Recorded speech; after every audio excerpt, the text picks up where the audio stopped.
Good evening, one and all. It is Friday, it's the end of the working week, and today we're having a return to Variety Friday now that QGCC is all wrapped up, and we have got today Magic the Gathering. Welcome in, everyone. Hope you're doing well where you are around the world today. I have a couple decks prepared of some curious designs, personal designs I've thrown together, and I hope work quite nicely. Actually, I don't need to hope. That have worked quite nicely, and of course, now that I've said that, yeah, the card draw is just not going to be on my side, is it? We're going to have some absolutely terrible games as a result of pure hubris. But all the same, welcome everyone. And the overlay should be working. It should be working to show what is happening on screen as it all happens. Do let me know if that works out quite nicely there for you. I think it should be set up correctly, having switched over to the new PC. But anyway. And that sound that you heard during startup, yeah, that was this one here. I just happened to mouse over this and it went, whoa! Yes, since they did their reward tracks, apparently I've hit 1,000 games played. That feels like a lot of games. Yeah, that feels like a lot of games. But there we are. I do also have a daily to attend to, which is to cast 30 black or red spells. Red is not likely to be the focus today, nor is it going to be in white or in blue. The focuses we have today are in black and green. But the only way to get started with that is to get started. And I had a quick test on a bot match to make sure the setup looked like it worked. We're going to go into traditional standard ranked. I have a deck here which is in black-green, designed to work in a best of 3, and in a ranked format no less. So, with that in mind, let's have a gander as to how well that works.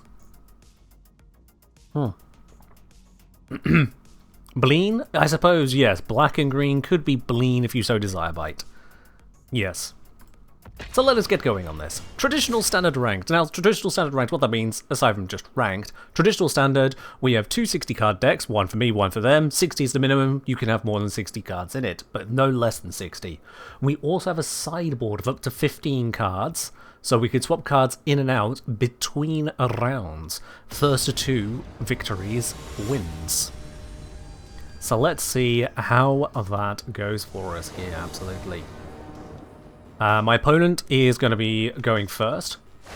So let's see, I've got my cards here. I've got 1, 2, 3, 4 lands, and not the best openers, but you know what, I can actually really work with this. It's a little bit land heavy for what I'd like to open with this, but I can work with this. I'm going to open up in a Blooming Marsh, Senate Scout, and take it from there. Blooming Marsh, Senate Scout, down it goes. Beautiful. It's going to explore, it finds a land, and because that's revealed to my opponent, I'm probably going to want to use that land before anything else, so that they do not know otherwise what I'm holding on to here. I could actually instead go into the underground mortuaries and they'd know the forest is there, which isn't the end of things, so I'm going to do that instead. They're playing green-red, so removal in the form of Bitter Triumph is actually very nice to keep hold of. I am almost certainly going to need removal against green-red. Patchwork Banner. What kind of creature deck have they built it? It's a dragon deck. Okie dokie. We are going to be facing dragons. That is our upcoming concern here. With that in mind, I'm going to go for an Underground Mortuary to do another Surveil. Valgavoth can go into the graveyard, and next turn I am probably going to be absolutely devastating to them. Because that is there, I'm actually going to hold on casting anything else. Just deal the 1 token damage to them. What I'm holding is my Bitter Triumph to take out whatever they put on field. It's an enchantment instead. Okay, that's fine. I was expecting a creature by this point, but if they want to just build more stuff, they can build more stuff to blue. Okay, I do not like the blue. I do not like the inclusion of blue. Unfortunately, they don't like the fact that I have just brought my 9 mana creature onto the battlefield turn 4. 9 mana, 9/9, flying, lifelink, and ward. Now the ward is defeatable. It's only sacrifice 3 permanents that are non-lands. They currently have 2 non-land permanents, so if they put one more thing down, or they put down an Ugin. Can Ugin target Valgavoth? I don't think it can. I don't think he has enough permanents to target Valgavoth. He's played Ugin too early. So that ability gets countered. It doesn't work. My timeless wisdom And now they've left their plan open to me. They've left their plan open to me, so I can now just kind of go pay 3 life, destroy Ugin. And because it destroys while Vagvoff is in field, it actually gets exiled and becomes mine. Let's sap the Hanawar elves as well. Gain some life out of that. We are now going to play Ugin. It is now mine. And we're going to exile that. Thank you very much for the devastating choice here. I am indeed going to go for... let's add a bunch of mana. There we go. That allows me to cast this. Very nice. And we can cast this as well. Just get everything I can on field, deal 10 damage to them. Yeah, this deck isn't supposed to be this mean, but if they're opening up with an Ugin when they're not ready to play the Ugin, I will absolutely get more value out of it.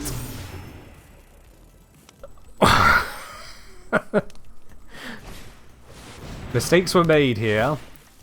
I would have gone that and then the dragon so that bounced back, but whatever, no concern of mine. And when I cast a colourless spell... Oh look, a colourless spell! Exile something. And that is the first round going to me. 1-0 up in this best of 3. Thank you very much, opponent, for badly playing Ugin right there. I don't know what's going on with this. I think that is going to be MTGA, struggling with the overlay I have on. Not to worry.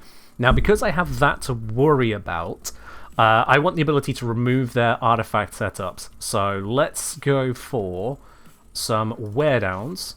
And it looked like early creature kill cards are not as important. Can this take out the Planeswalker? It cannot, so I'll take those out. Take those out, and instead, that'll be too slow to pop off. No, I do need to keep the Bit of Triumph. That is the way I can kill Ugin, so I do need to keep that. Did you say Bong? Oh, absolutely. They were like, haha, Ugin, already! And they weren't ready. Could have said Ugin to counter the ward? He couldn't, because Ugin wasn't already on field. It was triggering on the cast of Ugin. This is a terrible opening hand, because as much as I've got 2 Valgafoths there, I don't have any way to get them into the graveyard, let alone play them, so I have to mulligan off that. This is actually somehow worse, but if I go any further down, I'm expecting things to get bad. So I'm going to keep this. I'm going to keep Valgafoth and drop a Defender Rider, but this is a very bad opener for me. This is a very bad opener for me. Whereas my opponent has got their immediate ramp. Okay. I'm going to open up with a Surveil and see what I find. It's a Dire Sight. I need that in my hand, not my graveyard. So this is also bad. They've already got their Patchwork Banner, so that puts them up to 4 mana already with Dragon Declared.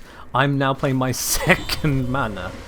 And I still can do nothing because of how bad this opening hand is. My opponent has probably got me dead to rights here. Alright, they're drawing a bunch of cards. They still have 1 mana available to them with the Clannoir Elves. Don't expect them to do much with it, but they have it. Sure, attack, why not? Who needs to hold up the mana there? I'm going to drop this straight into... I don't have basically anything that I need here. I could go into Unholy Annex, but if he gets out his Ugin already, I'm just kind of screwed anyway. So I'm going to go for a Dire Sight. We are in dire straits. I need the Dire Sight. The land is cute, but it's a bad land at this point. Wear down would allow me to take out the banner and slow him down a bit, and anything else he gets in. So I'm going to keep that one. Yeah. Okay.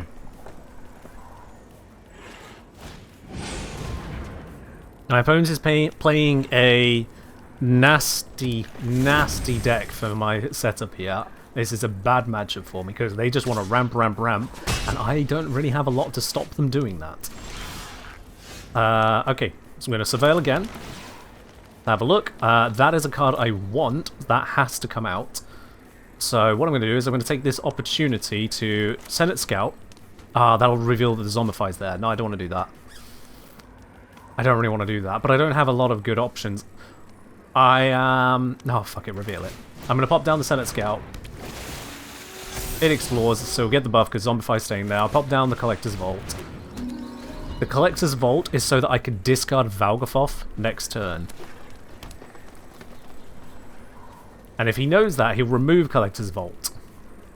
I know I'm not going to draw land, so I can't actually get Valgavoth out yet.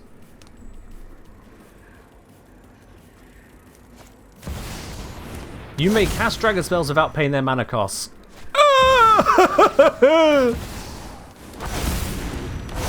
Oh, that is bad news. Yep, he's got 2 of these out. Alright, yep, we need to absolutely shut that the fuck down. I'm still basically dead here, but I can destroy this and this. Cool. And then... I mean, there's not really anything else I can achieve here, so I'm just going to not attack with that. End turn. Yeah.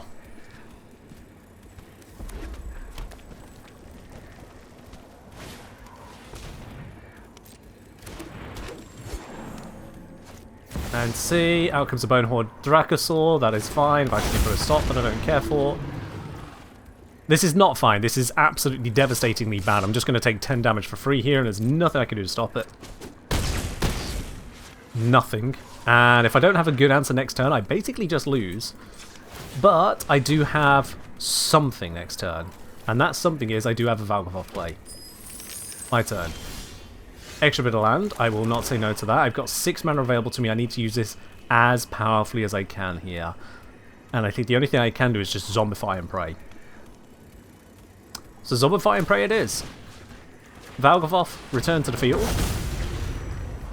That is all from me. No attacks, end turn. My opponent gets to do a bunch of stuff.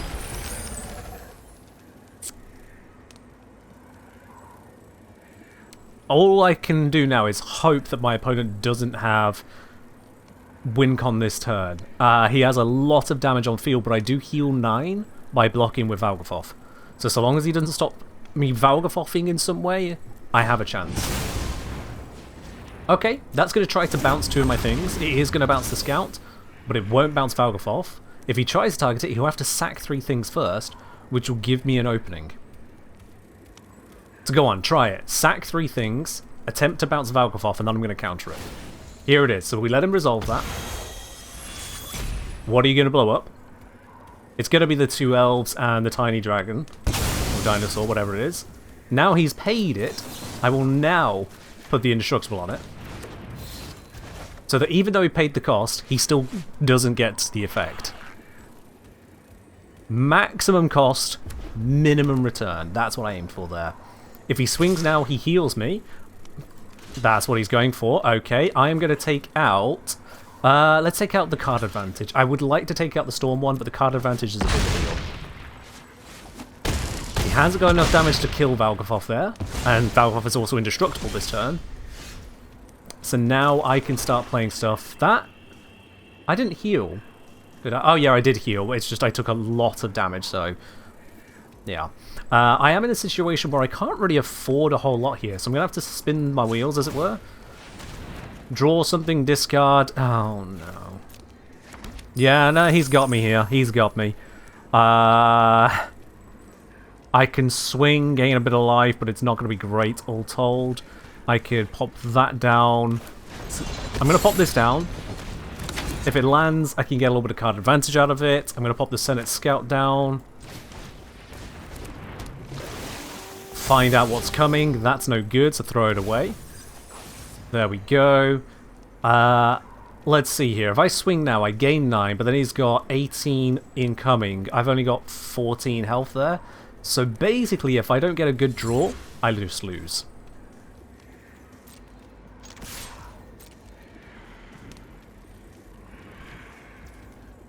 Alright. He's not blocking with Meringue there, which makes perfect sense. Why would he block with Meringue? I do gain health from that, so what I'm going to do is going to put up the Bonehorde Dracosaur. It costs me a bunch of health, but in return, I then have additional blockers. I'm not going to go for the Clanor Elves, because they'll just cost me health that I can't afford. Land. Fuck. That is not good, so I have to sacrifice the Bonehorde Dracosaur into killing the Meringue. Frying protection from white and black. Oh shit. And it's going to kill the Bonehorde. That's got me. Good game. We go to round 3. He's got me. All of my blockers are deleted here. The only thing I can do is destroy artifacts or enchantments. That is neither. Yep. And concede. 18 damage and I have 0 blocks. Okay. Didn't go as planned there, but also there's not really anything I could have done to avoid that, so we're just going to go again with exactly what I've got there. We cross our fingers tightly and hope. Come on. Give me something good here. We're on the play first. Okay, this isn't great, but it's a bunch of important removal. So, I am going to keep it.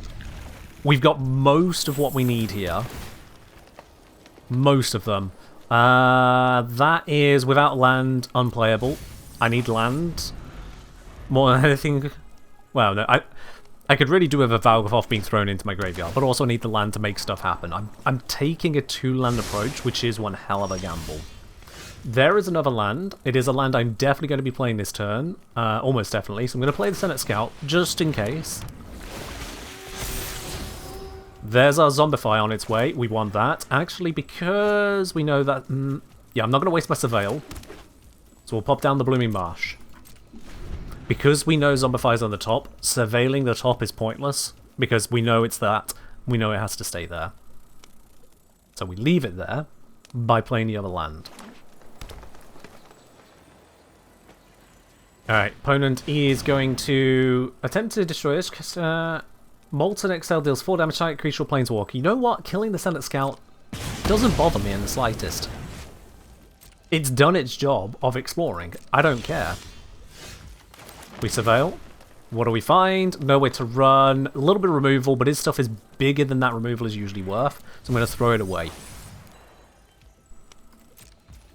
It's unlikely he's going to put down something other than, say, a Clanor Elves. And the Clanor Elves, as much as it is, you know, ramp, it's not a ramp that I'm going to spend a whole card worrying about. Especially when he can just ramp like that anyway. What can I do against that? Okay, we've hit our 4 mana. If I had something in the graveyard, I could zombify right now. I do not have something in the graveyard worth zombifying. There's nothing worth bringing back, so I just lose a turn here. And he is getting to play whatever he damn well pleases. This is the problem with taking that hand. This is the problem. It was preying on a card draw into something useful, and I did throw away one of them, which was the Unholy Annex, because it was too early. I couldn't risk having a bunch of unplayable stuff in my hand. But now I do need the card draw more than anything. And I've not found anything so far. I'm going to leave the Clanor Elves alone. No. I've got multiple removals. I'm going to kill it. I'm going to pay 3 life and kill it. This might seem crazy, and it probably is. If I draw Valgoth off now, I'm going to cry. Defend the Rider. I'm also going to cry. I don't need another of those. I'm getting a bit unlucky on my draws here. Okay, he's going to bring in a creature that will bounce nothing. Do I just kill it? No. We hold the turn, see what we find. Okay, that was good. That was good. We don't just kill it. So I'm going to go full control mode. Actually, no. I need this to go off. So we're going to cast this now. Discard a card, destroy that. The cost is discarding Zetalpa. We get rid of his creature. We end the turn. And we pray now that he does not remove my graveyard. If he removes my graveyard, I lose that creature. That is not removing my graveyard. Good. So he's not either not sideboarded to counter me, or he just hasn't drawn the counter. This gives me some wiggle room. Zombify. Zetalpa. So what is good about Zetalpa? Not a lot, to be honest, but Zetalpa is indestructible. If he plays Ugin, it'll exile Zetalpa. I lose it anyway. But if he hasn't got Ugin... It's also not hexproof, so he can just bounce that to my hand, and now I've got nowhere. Of course, he has another meringue ready to go.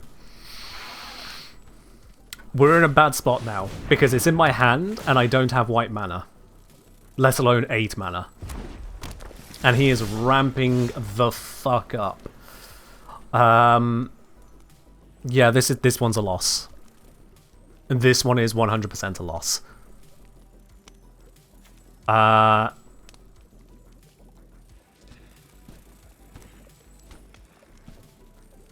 Shit. Okay. Seeing as there's basically nothing I can do here, I'm going to just pass the turn, take the hits, and pray that I can figure something out. I don't want him to know what my backup plans are just yet, so I need to just hold the line. I take the hit. Let's see what he's got to play. Is it anything? It's nothing, because of course he's got enough control that he can sit back.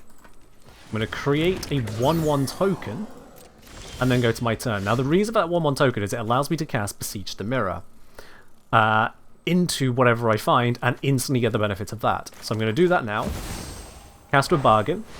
I'm going to sack that. If he counters me, I'm fucked. I need to cast Bitter Triumph.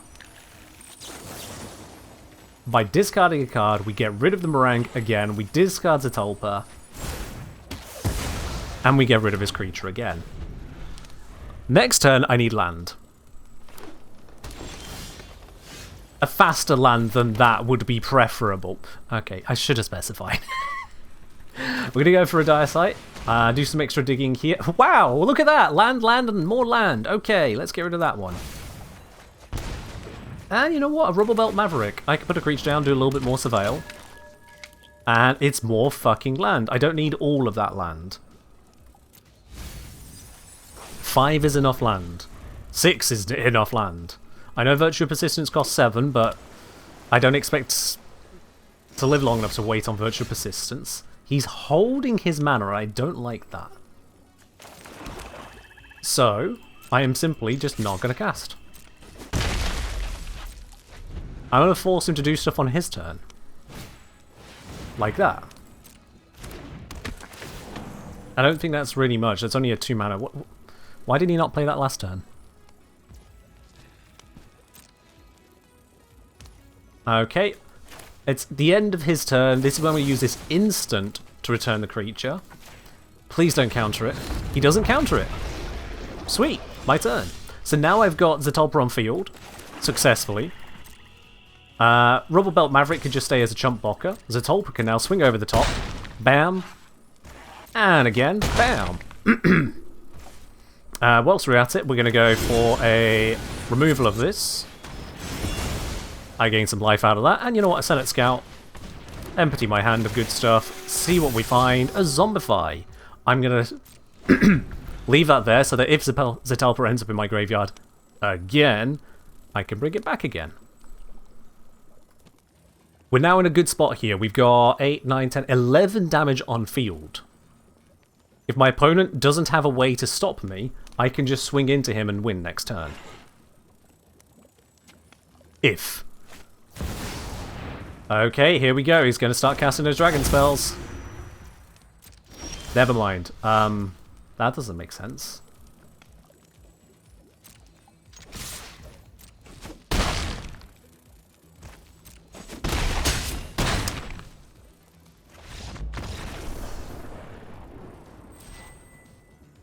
Damn! What was in his hand?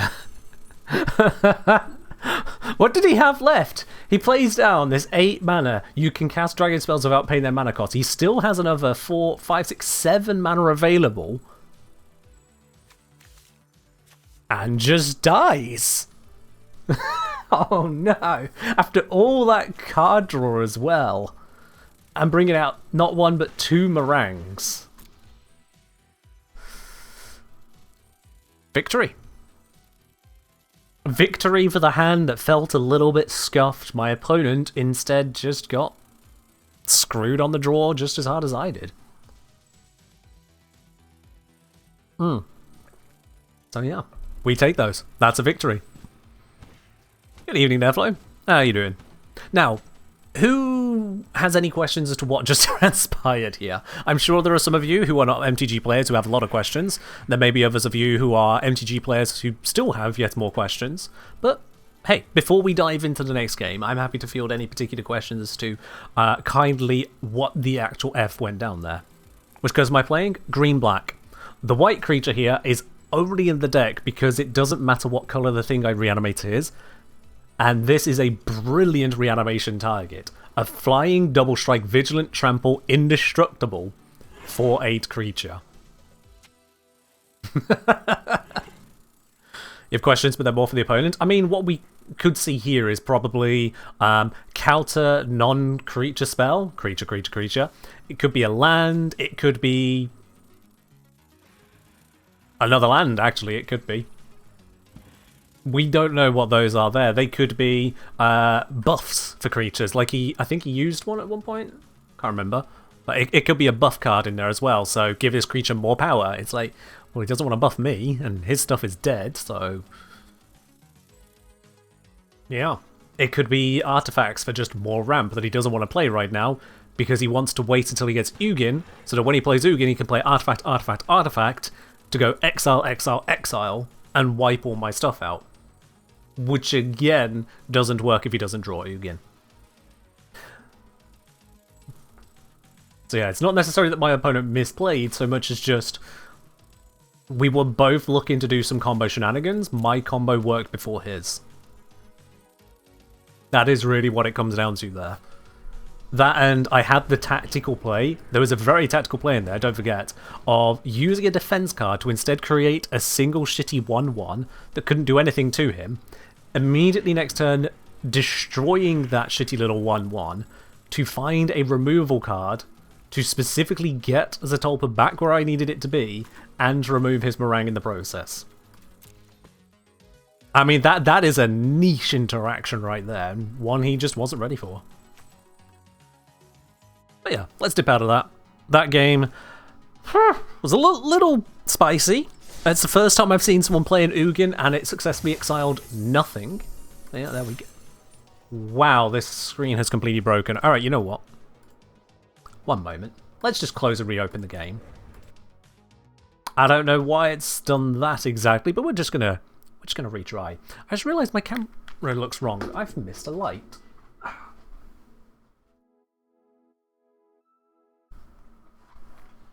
Well, that was silly of me. There we go. That looks a lot better, doesn't it? Much more even and natural lighting going on here. No longer am I shaded on one side. Okay. MGA. There it is, all loaded up. Let us try to continue. As we see, I cast 16 black spells in that, which is a nice, lovely progress. Let's go for the next game. We've had a red, green, blue Dragon Ugin combo. They managed to play a enchantment for... just no blade bits. They managed to play an enchantment to cast dragons as much as they wanted, and they had no dragons to cast. It was sad. Let's see. Oh, this is a very interesting opening. So I've got one land and a load of good cards. Unfortunately, one land is simply not good enough. I can't... I do have a Rubble Belt Maverick to see what lands I might have in the first two cards. You know what? I'm actually going to keep this. One land. And I'm going to keep it.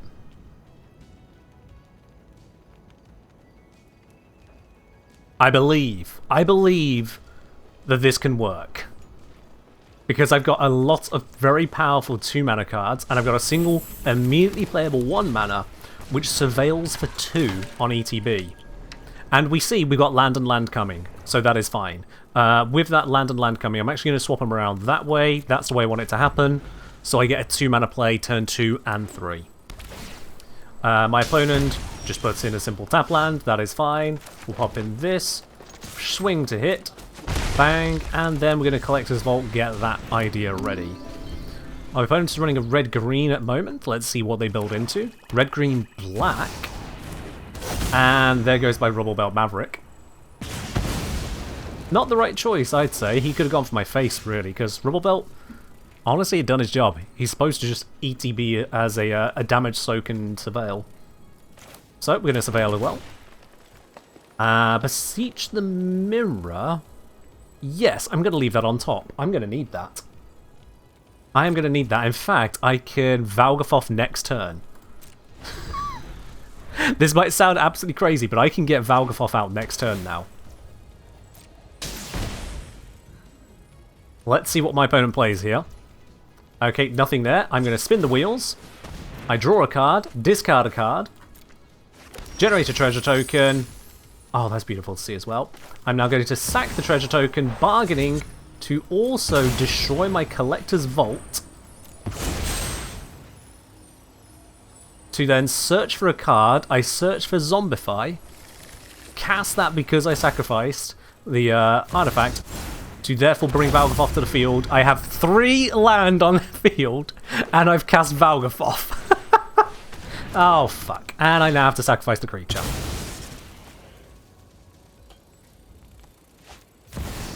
My hubris did a number on me there.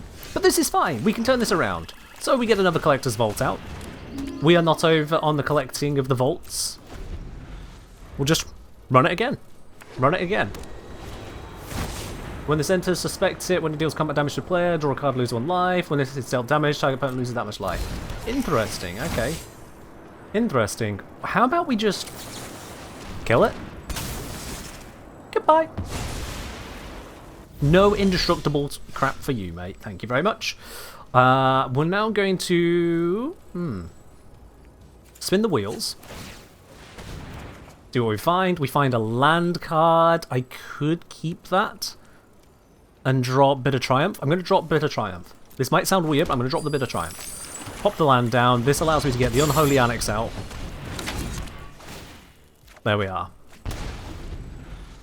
3 land 9/9 bite. I spent 4 mana to cast it. But it was a 3 land 9/9. And it was a sack outlet, I guess.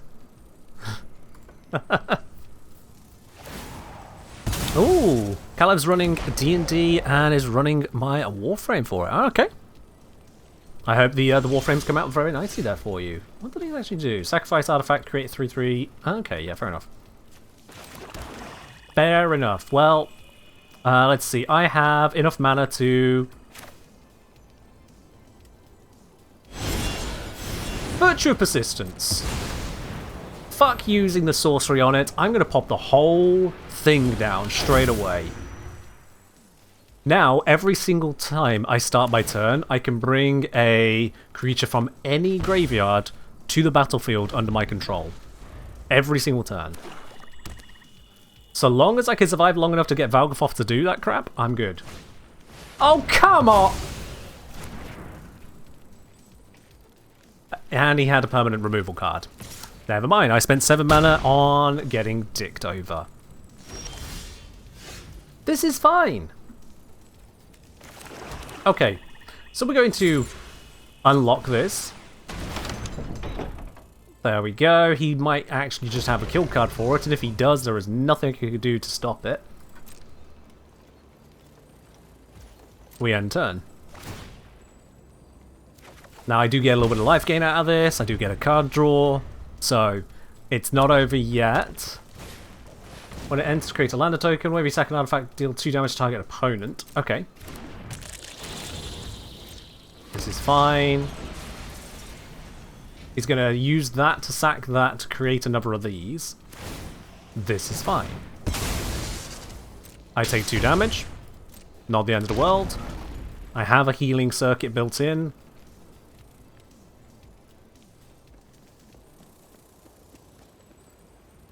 Oh, is he gonna sack an artifact to make the same artifact and loop the damage? Oh, that is devious. Okay. I see the trouble now. What is this? It's just a scientist, so I can't do anything to it directly. Pass to combat. There's nothing? Okay. With him doing nothing, I am going to destroy this. Just to reduce that down a bit. I know I could have done it sooner, but doing it there just ensures there was nothing else I needed to handle first. Nowhere to Run is a great card to pick up at this point, because it'll reduce the amount of damage coming in. So we'll grab that by spinning these wheels.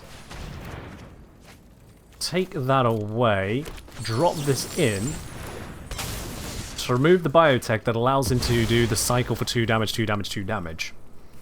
I'm then not going to cast the Dire Sight because my hit points are in a bit of a dire position. Hold the attack there, and just let the Unholy Annex heal me.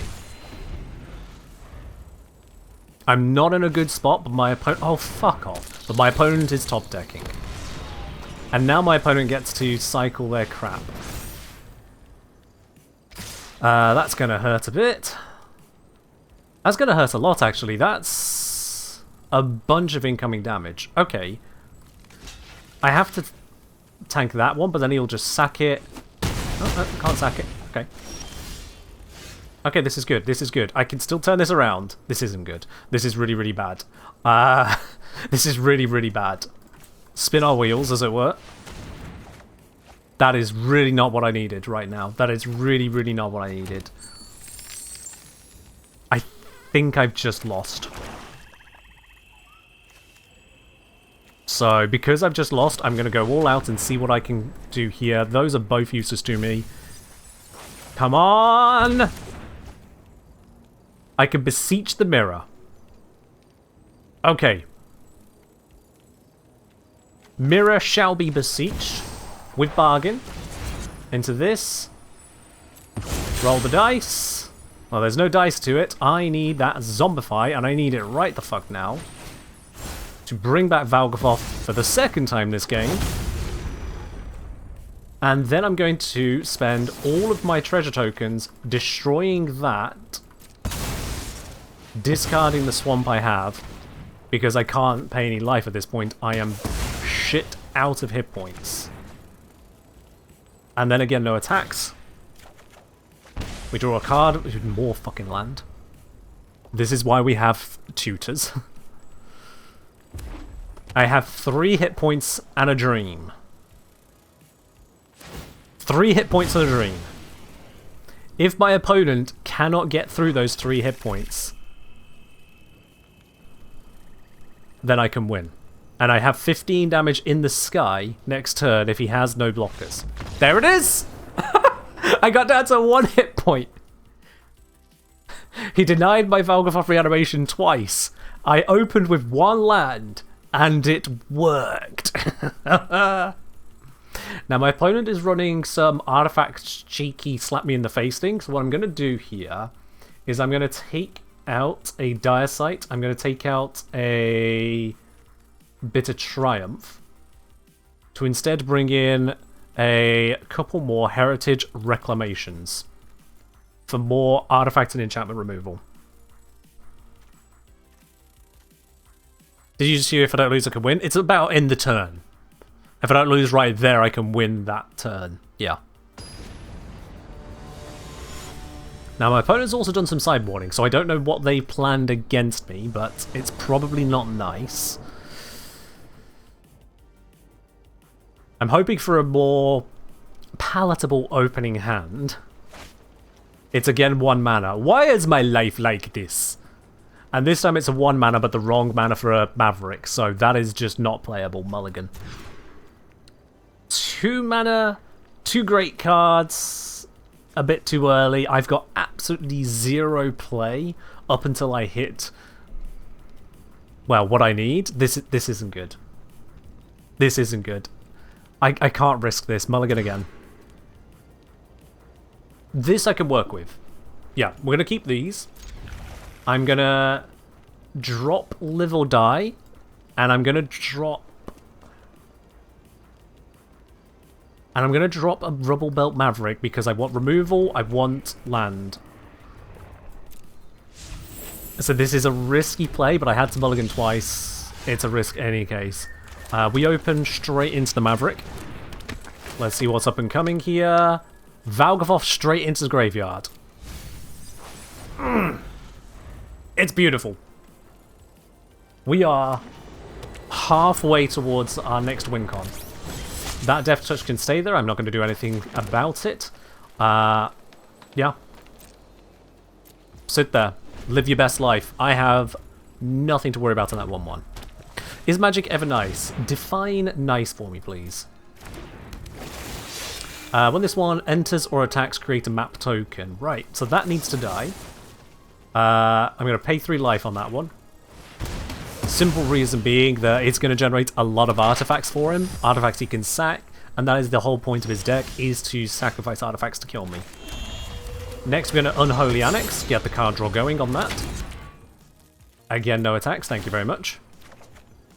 That is not the land I need, but it is a card I can use.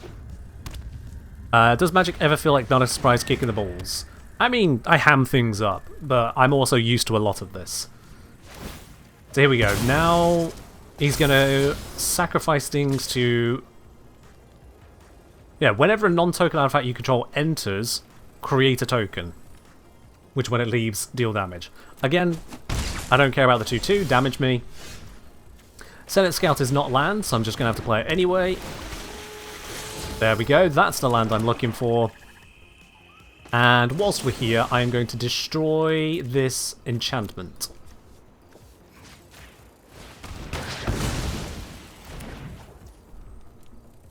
There we go. And why not swing with the Rubble Belt? Why not? Just to show him I don't care for his silliness. Again, that's not land, but whatever.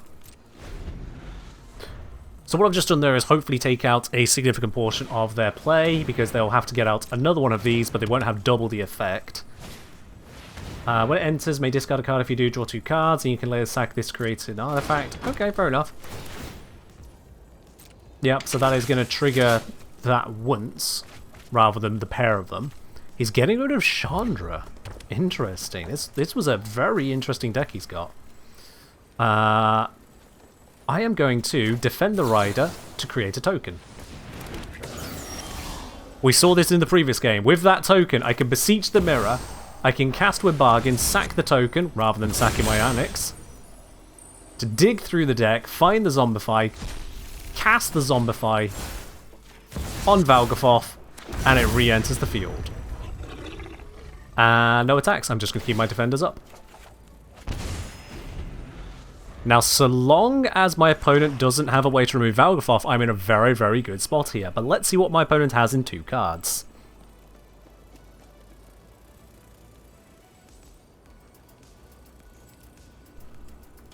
They're thinking about it, they're looking at it, they know they need to deal with it, but do they have what it takes to deal with it? They do. They're going to sacrifice 3 non-land permanents, and yeah, they've got plenty to sack.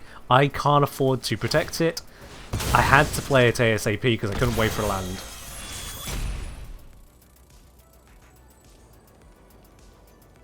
What are you going to sack? He's going to sack these. Okay. And takes out my Senate Scout in the process. That's cheeky. He lost a hell of a lot to pull that off there. Like, that looks bad for me, but he lost basically everything. So I can now put down Collector's Vault. Smack him for 1. I lose 2 health here. I get a very, very crucial swamp. Very crucial. Out comes Chandra. Okay, Chandra is going to try to turn stuff into dangerous bits and pieces. But let's see what Chandra gets up to in general. Go right ahead, Chandra. Do something I don't like. Yep. Add beginning of combat. Turn that into a thing, and we destroy the artifact. It's not that easy. Now, Chandra is a big, big, big threat, so I'm actually going to Bitter Triumph this. As much as I want to do something else here, I have to deal with this. So I'm going to pay the 3 life, get rid of Chandra right now. I'll be back after a pit stop. There we go, and yeah, swing with Rubble Belt. My opponent is now down to 1 card, 2 as soon as they get their draw. I'm losing a lot of hit points here, but I needed to spend that because I couldn't let Chandra keep on doing what she wanted to do. Are these creature lands? Oh shit, did not see that there. Those are creature lands, as is that one. Okay. Attacking with Rubble Belt Maverick was the wrong thing to do. I now have no defenses. I'm going to have to spend a card on my defenses. That's got Menace. I can't even block that. Yep. I can't even block that. So no point even trying to. I'm just going to spin the wheels now. See what we find. Okay, let's discard that because it's a tap land. Go ahead and do what you have to do to me, mate. It's going to hurt. Bam, 2 damage. Ouch. Yeah, it turns out I was never going to block that. Oh, look, another fucking land. Sure. Let's play another fucking land. Let's crack this open. So now we get a 6/6 black demon creature token with flying. My opponent might try to destroy, we'll find out. I'm not going to attack with the Maverick, because with the Maverick and the demon, I can block one of those things. Oh look, another Maverick. I can use that later when this first one dies. 1 damage to me, that's not great. I need every hit point I can get right now. Destroy target non-land permanent. Denied. This destruction is not permitted. Please kindly fuck off.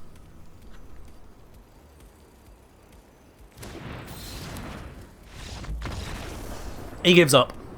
He knows when he's been had. He knows when he's been rumbled. That is a victory, 2-0. The deck proves its case. Cast Nutter? Pretty much, yeah. I may not have blue, but I do have what functions as a counterspell in certain conditions. And it is a beautiful one. You can see the value this card carries for me. A single mana, instant speed. Target creature gets hexproof and indestructible until the end of turn. Sorry, target permanent, not target creature. Target permanent. Or I can create a 1/1 colorless pilot creature token, which the pilot stuff I literally don't care about. It's a 1/1 token. The rest of it does not matter to me.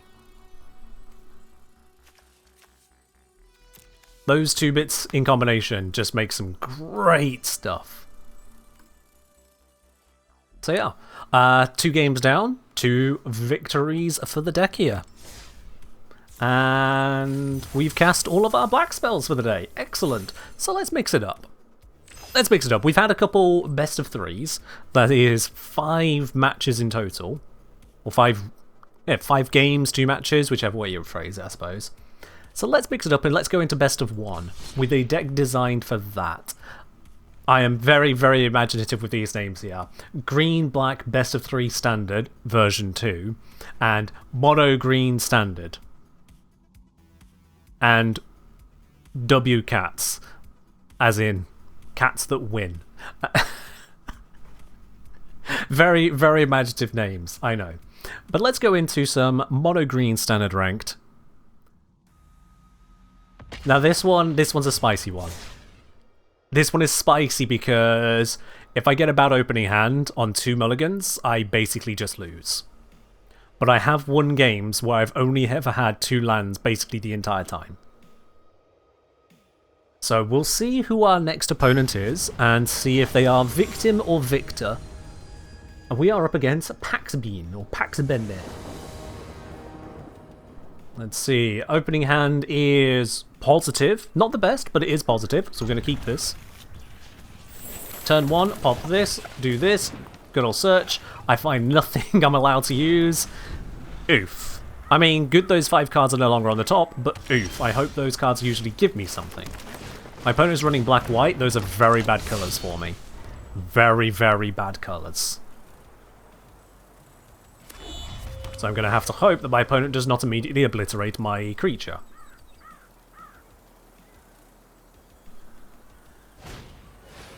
Okay, that is not immediately obliterating my creature. This is good. We can work with this. We'll swing, they will block. Because why else would you play a defender if not to block?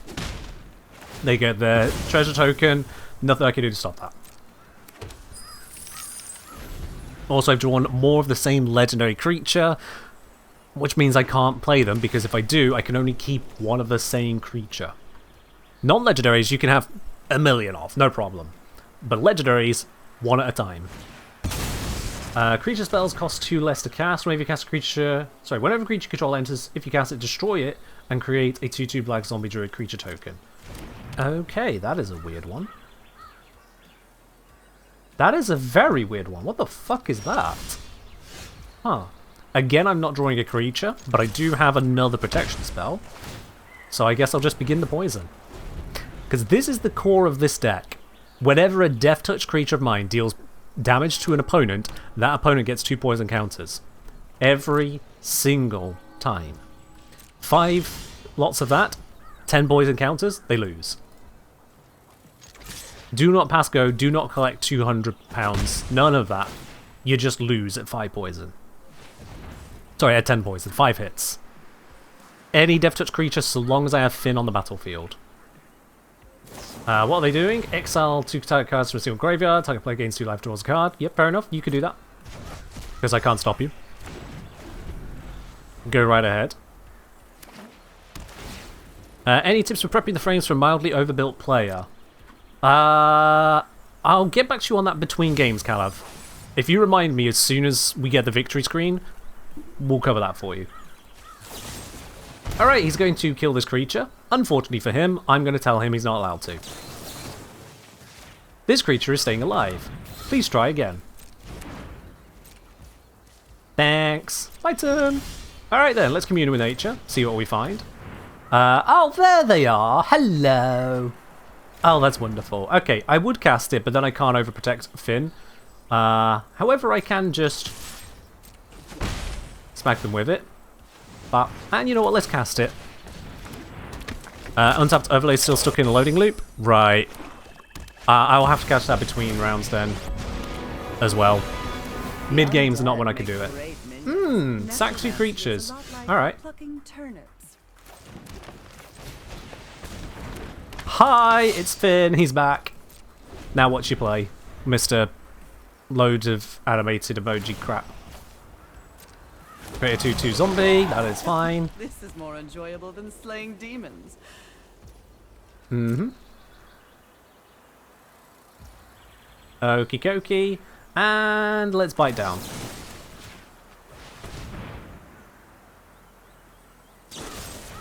Darn, he was waiting for me to be out of mana. I'm going to mute that because I hate people who keep on using those emotes. In the meantime, let's just go Finn. And let's bring out... Let's actually spin the wheels on these maps they've given to me. Peerless Recycling, we're not going to need it. I've already got one. Actually, let's not cast that. Let's bring out the Dragon Sniper as well. Great!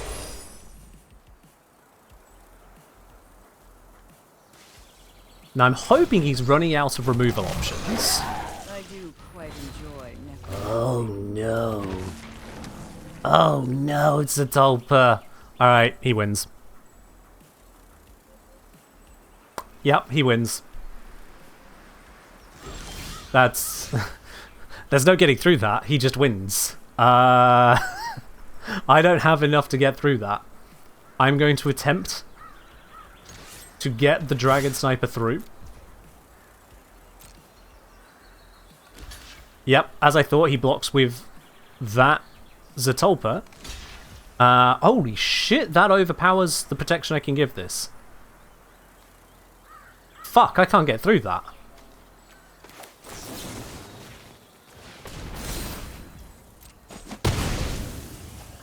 Oh wait, no.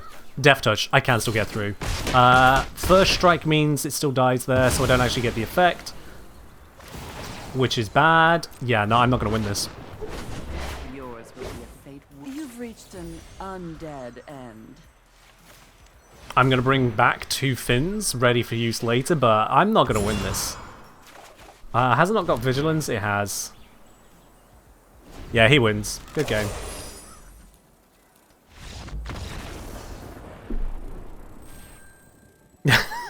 I can't get through that.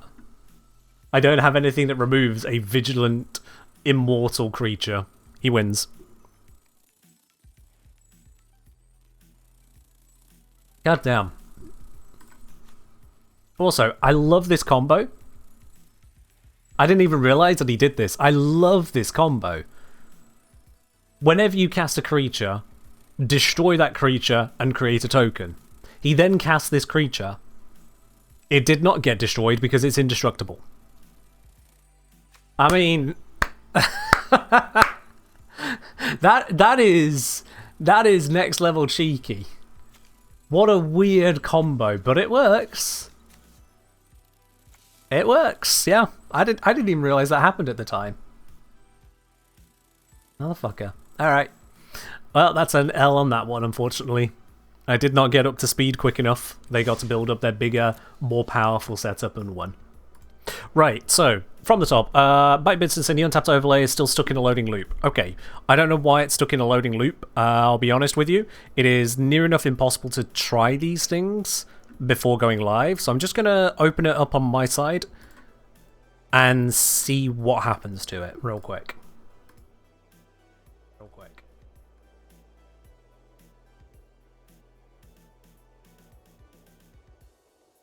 Okay, well, it doesn't want to show anything at the moment because we're not in a match. So, and yeah, Kalev, I'll get to you in a second.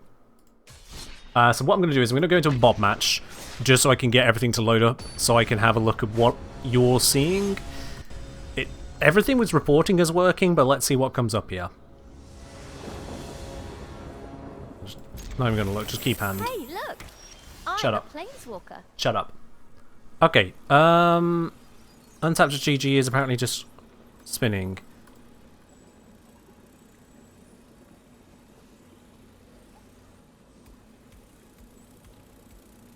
I'm not even getting it to show anything, actually.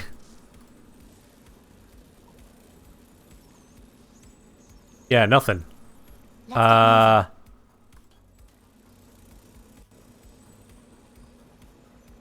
weird. That's supposed to work. Great! I love it when overlays don't work and there's nothing you can click onto and begin to diagnose how they're not working. They just don't work. Whatever. Anyway, let's get out of that. Okay. Overlay is just dead to me, I guess. That's great. Sorry, Byte. I literally don't know where to start to troubleshoot on that because it's just live and not working. Which makes no sense. My extension, untap GG, settings, configure extension. It says in green text, you're all set. Your companion is now connected with the Twitch extension. I mean, it says we're all set. Maybe there's something else I can fiddle with. Hold on. I might have an idea. There is something else I can hit and a reset on, so let's try this. Run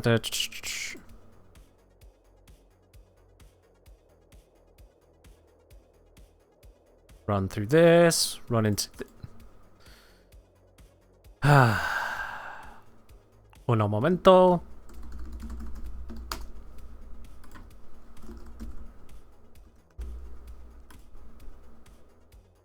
Nope, that's not going to work. Okay.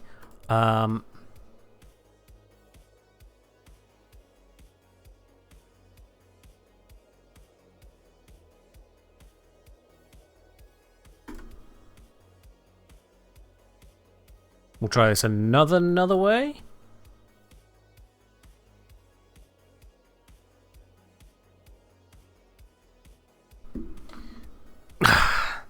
I will fix this. It unfortunately is going to take more time than I intended, and I know that's not the most interesting thing to watch, I'm sorry. But needs must. Needs indeed must. Right, so you confirm, validate that, validate this. Somewhere along the way this will work. Authorize this.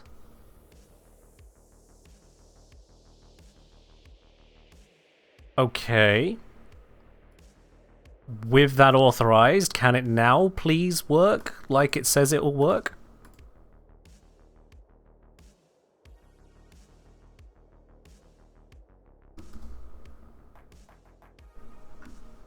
Okay.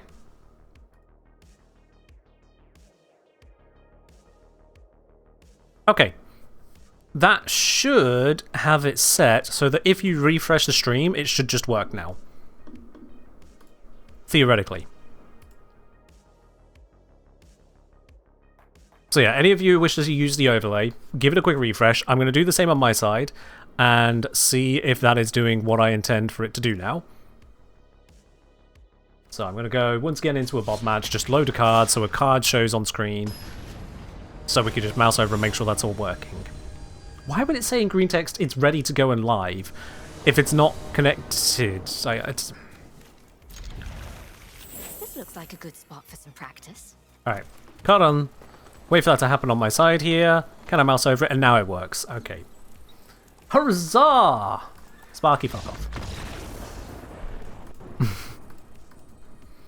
I don't think I can rationalize it, but I have a particular disdain for Sparky.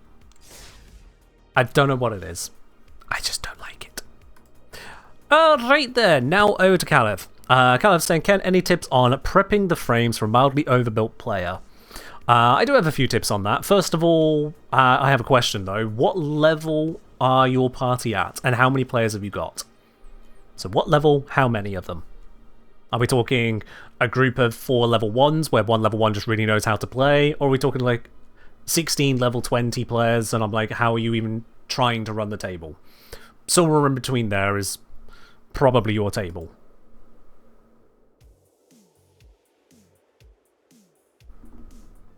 What are we working with for you, Kalev? And for those of you who may not know what Kalev is asking about, Kalev is clearly trying to set up a Dungeons & Dragons group, or has one set up, and is looking to use my Tenno's Tome of Warframes for the monsters. So Kalev saying, 4 players, level 3, one guy has a habit of overbuilding against his own wishes. How do you mean overbuilding? Because, like, if you're at level 3, you've not going to have given them much or any magic items at this point, certainly nothing of particular consequence. So there's nothing that can really stand out. They've only got 3 levels to work with, unless you're allowing some bullshit homebrew classes, in which case, stop allowing bullshit homebrew classes. The books exist for a reason. I don't know what you could be concerned about there. The most that someone could do is either use the books well, in which case it's up to the rest of the party to kind of get good, to be honest. Or they use it badly to make stupid shit, in which case, let them have it. Let them enjoy their stupid shit. You know, if someone wants to rock up with a fighter that is all about using a oversized spoon as a bludgeoning weapon, unless it really offends the theme of the table and ruins the fun for others, let them have the giant spoon, you know? So, what is it that has you concerned, Kalev, that makes it where one of your 4 players could require you to build around them? So kind of saying, like, is relaxed build at what were like 4 or something is still kind of carrying the party damage-wise. Okay, so you got someone who's good at building. That's all you've told me that, and already I can see the problem. And it's good news, it's not a problem. You've got someone who's good at building. So they can only build so well. They can only build within the rules of the game. They can't, at level 3, go, haha, I cast 9th level Meteor Swarm, because they don't have access to it. They just can't. Unless you let them break the rules, in which case now it's back to you as the DM. For the other 3 players, are they complaining about their lack of damage? Are they asking for ways that they can do better? Are they attempting to make this any kind of issue whatsoever, whilst also being open to the solutions? If none of those things are happening, then it really doesn't matter if one person just deals more damage. The best way to handle that in a gameplay sense is to make sure your situations, your encounters that you create, and there you go, Bite, those encounters need to be more varied and more interesting than simply, here is a stack of hit points, please apply damage to it. Warframes, at the lower end of the levels, they're not amazing at creating those in themselves. It comes down to you as the DM to create the scenarios, put skill checks in places, set up traps, set up interesting things to find and interesting things that are finding the players.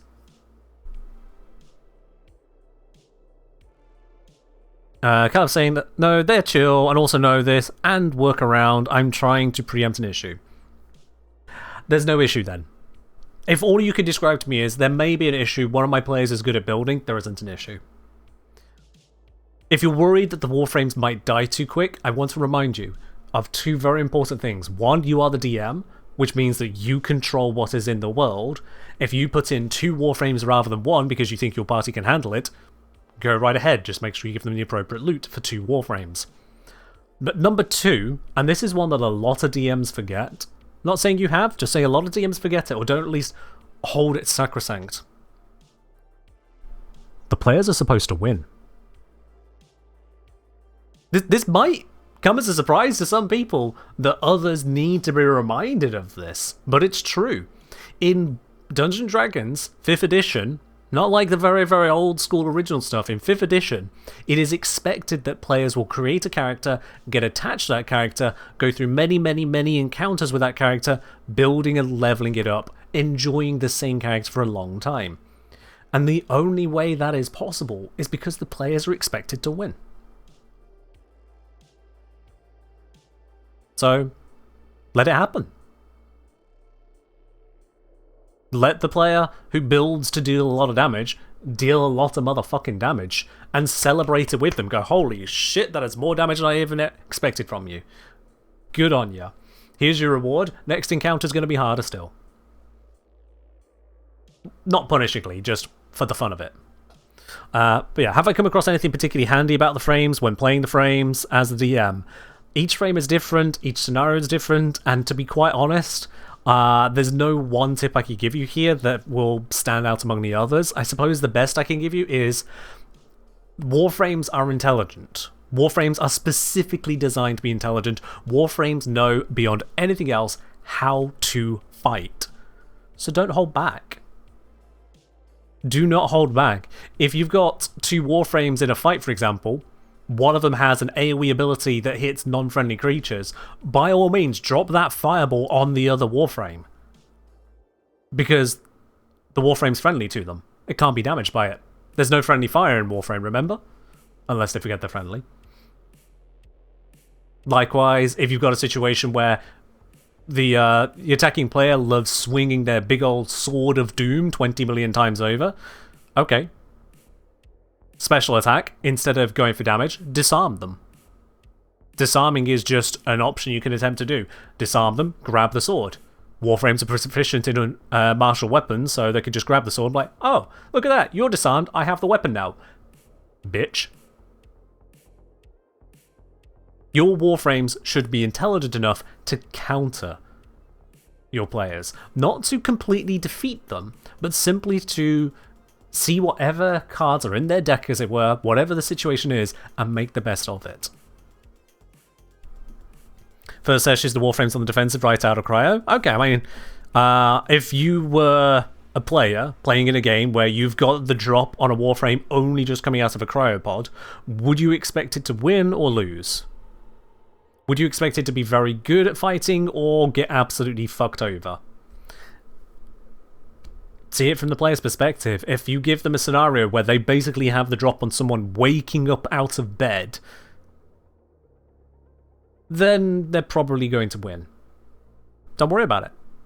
Build like that is the expected thing. Look at the encounter tables, look at the expected XP thresholds to know how well your party are expected to handle this kind of thing. And if it says that the warframe is going to be a cakewalk to them, then the warframe's going to be a cakewalk. Roll with that. Set up a scenario that makes that worthwhile of an encounter. And if you can't make that encounter worthwhile, don't make it a combat encounter. Make it a chase scene, for example. If the warframe would immediately go, oh shit, and try to run away, don't even try setting up as combat, go straight into a chase sequence. If one warframe can't escape and can't fight on their own, then fuck it, 3 of them wake up at once. Step up the odds.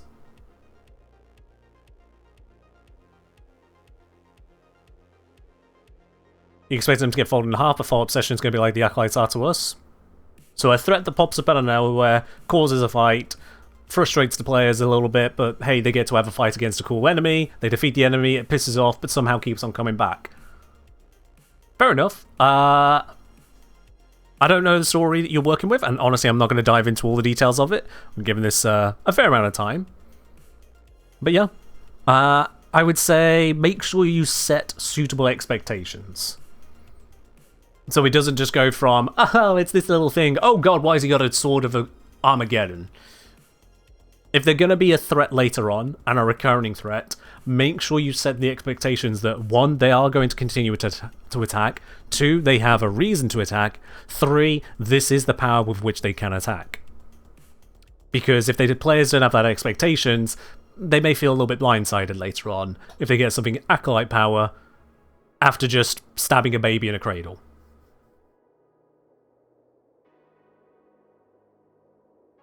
Make sure it makes sense, you know? But aside from that, yeah, go ham, let the players win. Let them feel amazing, and then bring out the next Warframe.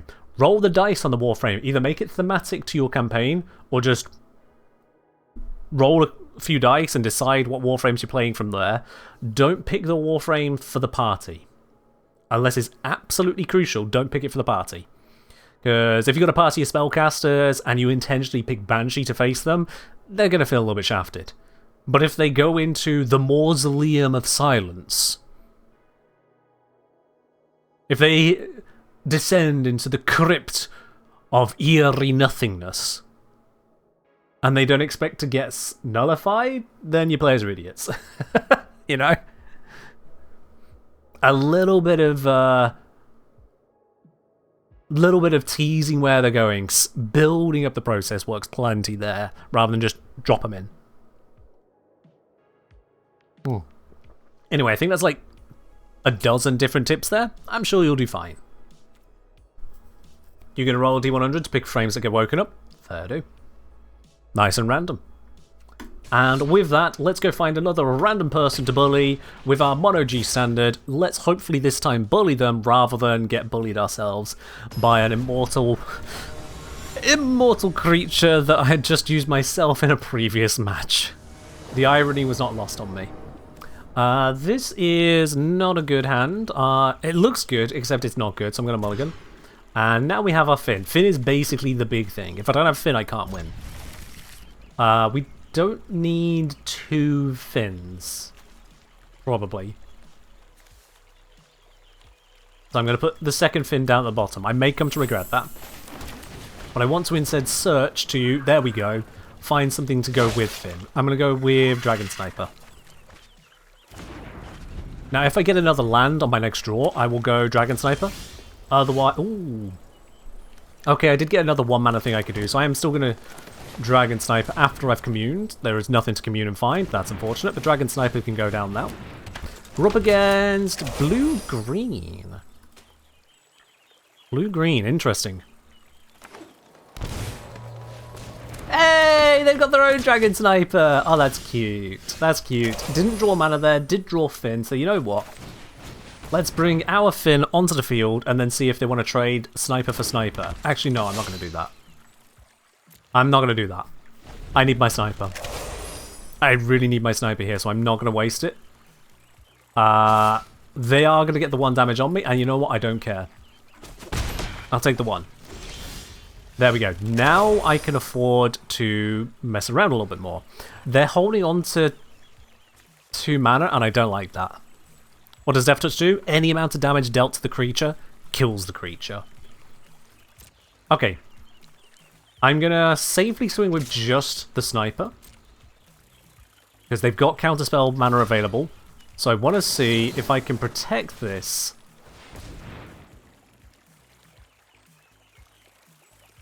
Here it is. There's the counter. Unsummon. Okay. I wasn't expecting unsummon as the answer there, but fair enough.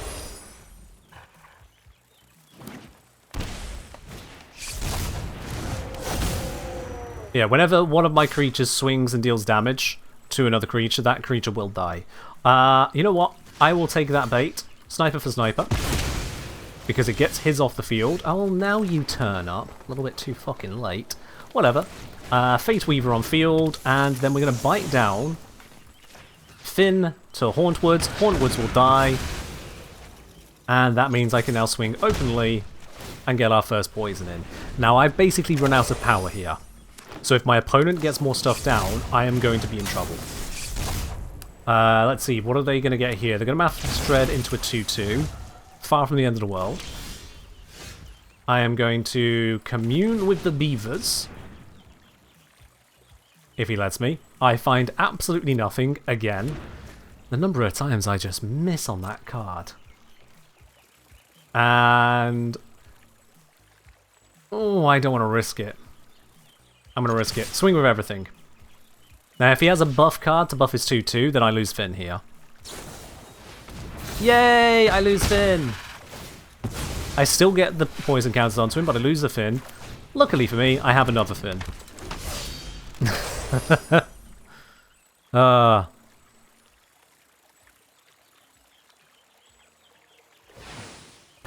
Okay, they're flipping the card. It's the Hauntwood Shrieker, which when it attacks, it manifests dread, giving him another creature. Oh dear. I can't safely block that. I will take the damage. Right then. Let us bite down on the next creature that's in my way. Good, it's just dead, which means I can now swing freely. Bonk, bonk. You're now at 8 poison. He is 1 hit from death.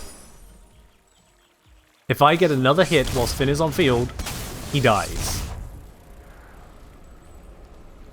Which means he's going to have to play defensively now. He can flip that card with the Hauntwoods, or he can... oh, he's also going to go ahead and find another thing. So he can flip either of those with the Hauntwood Shrieker, which is not great. Commune with Nature is not going to find me anything useful. It found me nothing. Good God. Did I cast that 3 times now? Commune, commune, commune, and find nothing, nothing, nothing. Oh. That is bad. Alright then. If I swing into this, there's every chance that those 2-2s will flip over and be really, really bad juju. But if I don't swing into this, this thing is going to keep on doing problems, so... I'm going to do what I don't want to do, and that's just pray. He's probably... oh, he's going to go both 2-2s on Finn, isn't he? That was a mistake. He's going to unsummon the Fate Weaver anyway. Alright then. Yeah, mistakes were made, all of them mine, and all that was a non-creature, so it couldn't have flipped.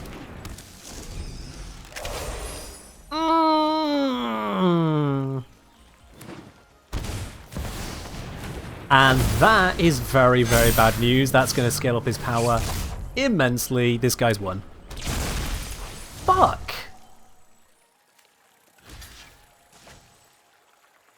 Call it. Good game. Damn! I mean, I knew it was a mistake on swinging with the fin there after I did it, but that was unfortunate. Petra, the poison is neither of those things. Poison is, if you reach 10 poison, you lose. No matter what the source, no matter how it happens, if you have 10 poison counters or more, you lose. Given the satisfaction of getting the kill? Nah. Sometimes the satisfaction is just your opponent going good game and quitting. Or just straight leaving. There's no point really drawing it out, because they're then going to have to continue to play like I can still do something, because they don't know if I can still do something. Why am I still playing? Yeah. The big thing with poison is that it gets around pretty much all life gain builds, because you say to your opponent, I don't care how many hit points you have. You're poisoned. You die. The downside is it doesn't care about any other ancillary damage that happens in the process. This especially matters in a multiplayer game where you've got like 4 people at the table rather than 2. Because, say in a 4-player game, everyone winning for themselves, it's 1v1v1v1. If all of my opponents deal damage to each other and I'm playing a poison build, it doesn't matter that they dealt damage. It doesn't matter they're on 10 hit points instead of 40. I still need to get the poison out.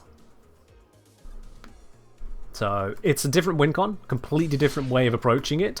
It has its pros, it has its cons, and in this case, it just didn't work out.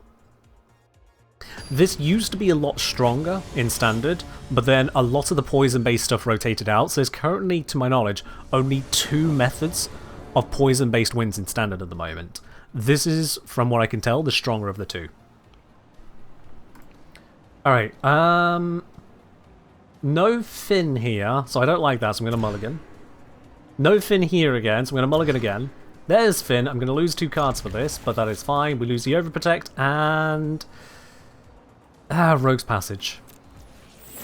I don't need 3 mana, and I want to have green.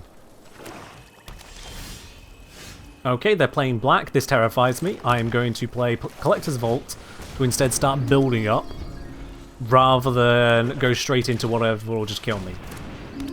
They are also running a Collector's Vault. That's cute. Okay. If I play Finn now, I still only have 3 mana. So if I play Finn, I'll be down to 1, which could kill me. So again, I'm just not going to do anything with it. If I lose Finn, I lose. I can't risk that. My opponent might be going for a Valgavoth play here. Oh, that's much worse. For my particular setup. Oh shit.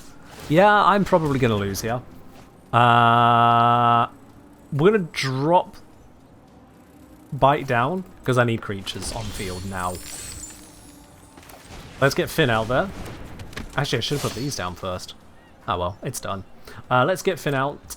Because my protection spell costs 2 mana rather than 1, I have to hold it.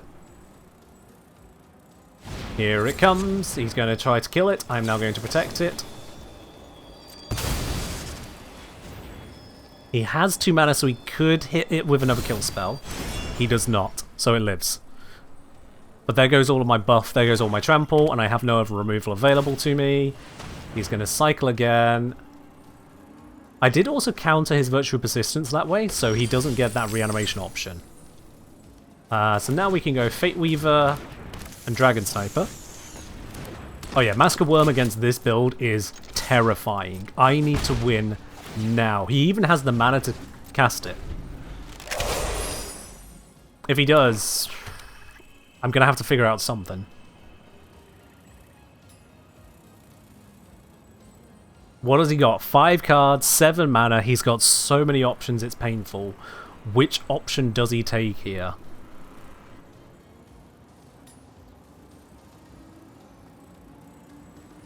Having to mulligan twice, losing 2 cards. I'm 2 cards down from him.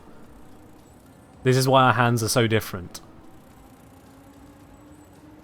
Could someone playing free-to-play get ahead in this game? I'm playing free-to-play. Oh, look at that! It's Virtual Persistence! That exact thing that I didn't want him to get out. He's got it out. Okay. This is bad. My turn. Cool. We hold that. So, at least one of my creatures is dead next turn. Possibly more than one. I might have a victory here, but the chances are exceedingly slim. So here comes the Massacre Worm. It's going to enter. All creatures get -2/-2. What I'm going to do is I'm going to protect the Dragon Sniper. If he kills Finn because I did that, then I'm fucked anyway. But I'm trying to reduce the amount of things that die.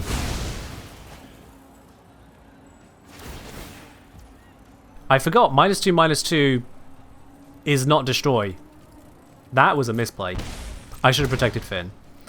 Well, I'm an idiot. I got so carried away in talking that I forgot that that was a -2 effect and not a destroy effect. I am an idiot. Yeah. I got that now, brother only. I watched it happen, yeah. Yeah. Okay, I'm going to spin the wheels on this. Do we find something better than Dragon Sniper? Peerless Recycling! Actually better than Dragon Sniper for this situation. As well as finding a Finn. This is good. This is good. This is very good. How do I want to do this? Tell you what. He has to block this, so he's going to lose a creature. Which one does he lose? He loses that one. That's fine with me. Yep. This is fine. Everything here is fine. I am now going to pop down Finn. Because I lost a Finn to summon a Finn. He's now going to bring back a creature. Oh. Oh yeah, I forgot about that. You know, oh god. Oh no. Oh no. Oh. Oh, he's got all the cards here. He wins. There is no scenario in which I get out of this alive. And now he destroys that. Good game. There's no scenario in which I get out of that alive. Okay, we've had some really unfortunate games here. We've had some really unfortunate ones. This is a dicier deck than the other one. It is very much a go fast or lose. This might as well be red coloured rather than green. But that has been really unfortunate over those first few games with the deck. Like, really unfortunate. Hello there, Legendary Meatball. Welcome on in. Okay, this is much better. This is much better. I could have done with that being a protection card, but honestly, this is beyond playable. So we're going to open up into the good old Dragon Sniper. Let's see what they have for their turn 1, before I get to turn 2. Hello, our elves. Okay, they're probably not going to want to block. So we're going to go Finn straight off the top of this.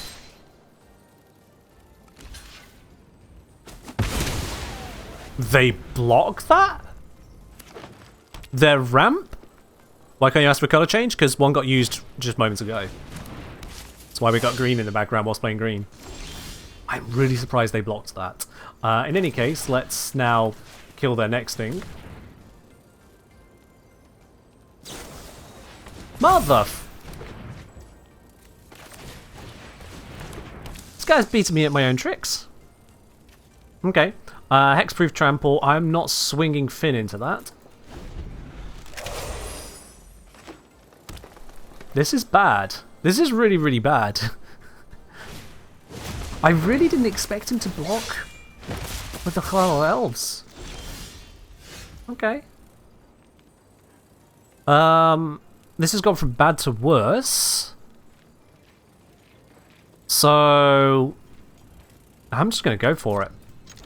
I need to start hitting Wincon before he builds up to his own Wincon. He's already getting very quickly there. So let's swing with this. Open mana. He doesn't know that I've got no protection. He doesn't know. He's got to be looking at those 1/1, 1/3 death touches and thinking, this ain't worth it. Okay, I see the trade. Yep. This is fine. We bring up the next Finn. I'm also missing my land drops, which is not helping here.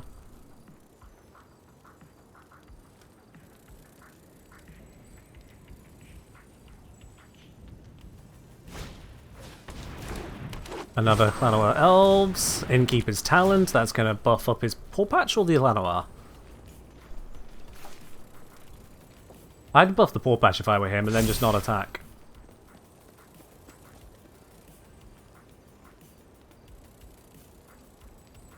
Is he smart enough to do that? Don't attack, broski. Don't attack.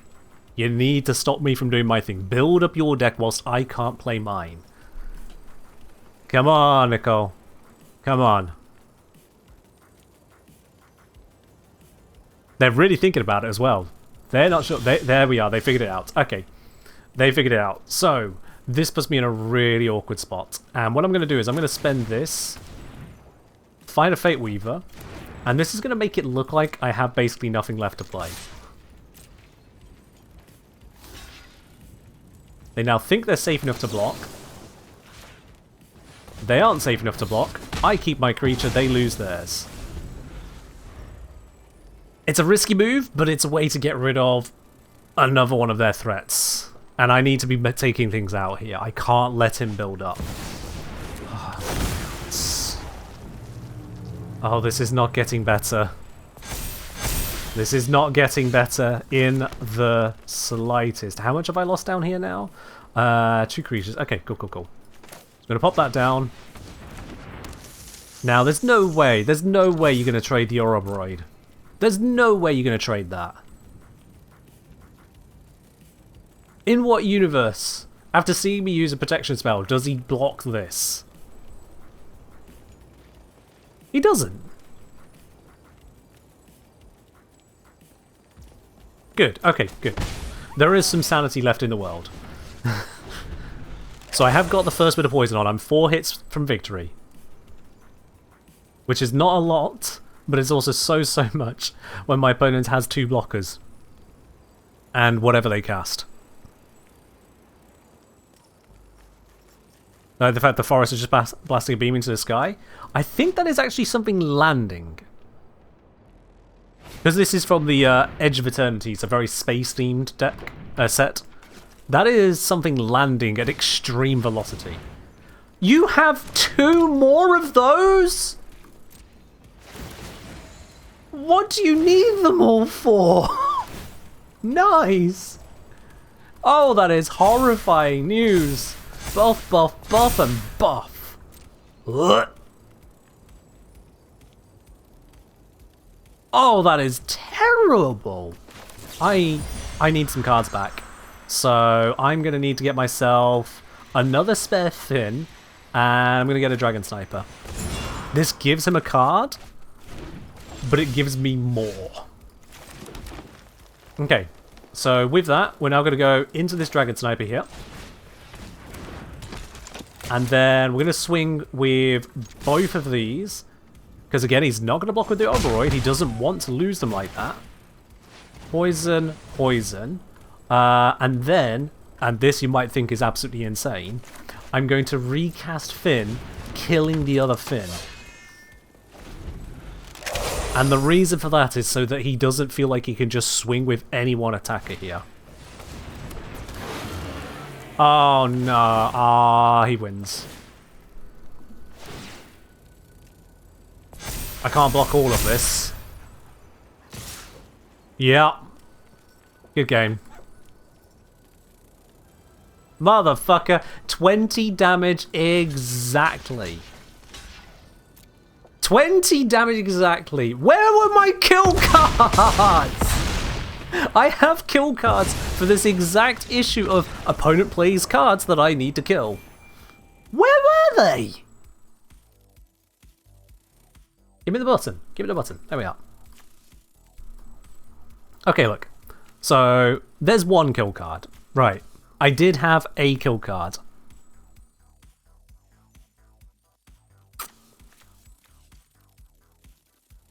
Yeah, too little, too late.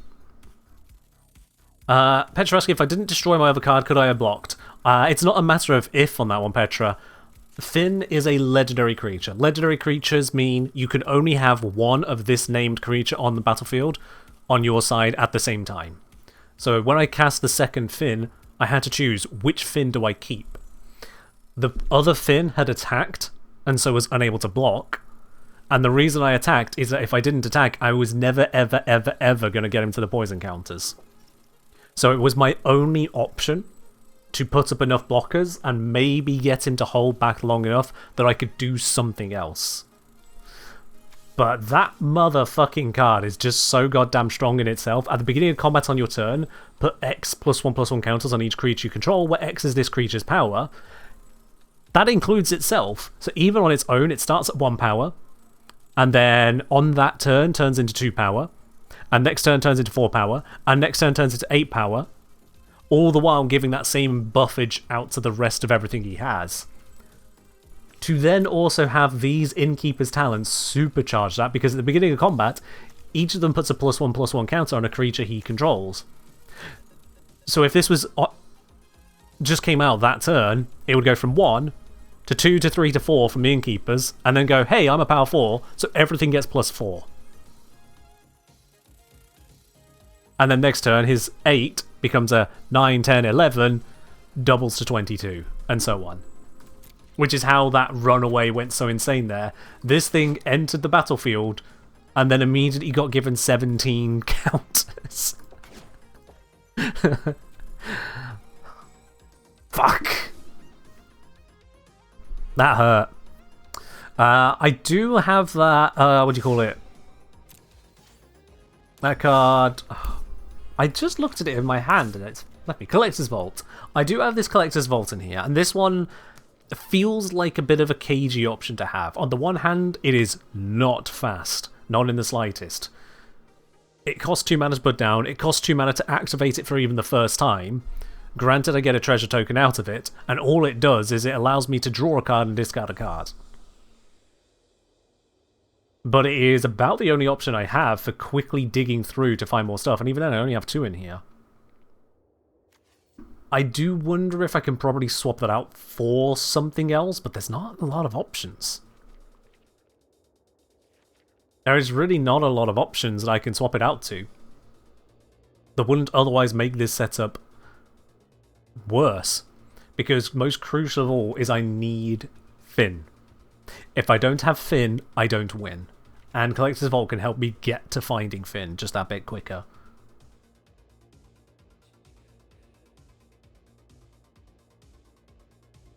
So yeah, I don't think I really have an option.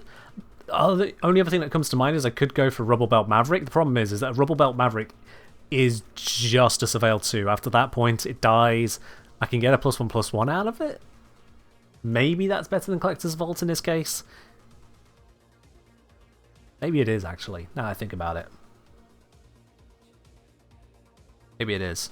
It ain't Death Touch, but not everything I play has to have Death Touch.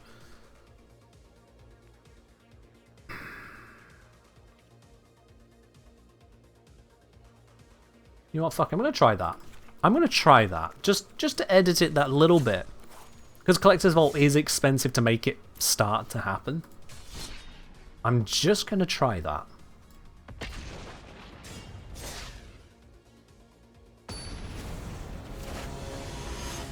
No, it's only 2 cards out of 60. I may not even see it.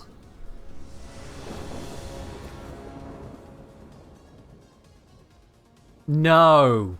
1 mana, 3 Finns? No! Oh, I can't accept that. I can't.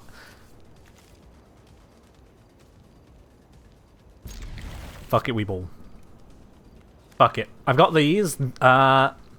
This one can allow me to grab a land. Give me a land. Land, land, land, land, land. Yes! Okay. Not all is lost. I did find a land. So, opponent is playing blue. Let's go straight into Finn before they can get their counter spells up and running. They may also be playing their unsummons. If they are, I hate them. It's just that. We'll see how this all comes together. Okay. Lovely little flying 1/1. Fair enough. Flying 1/1 does not scare me. And this is not scary either. Swinging for 1 also doesn't scare me. Speed could be a threat, but rarely is speed actually a threat, I'll be honest.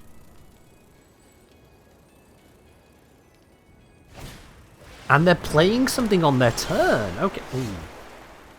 That puts me on a clock. I mean, I want to put them on a clock, but that puts me on a clock.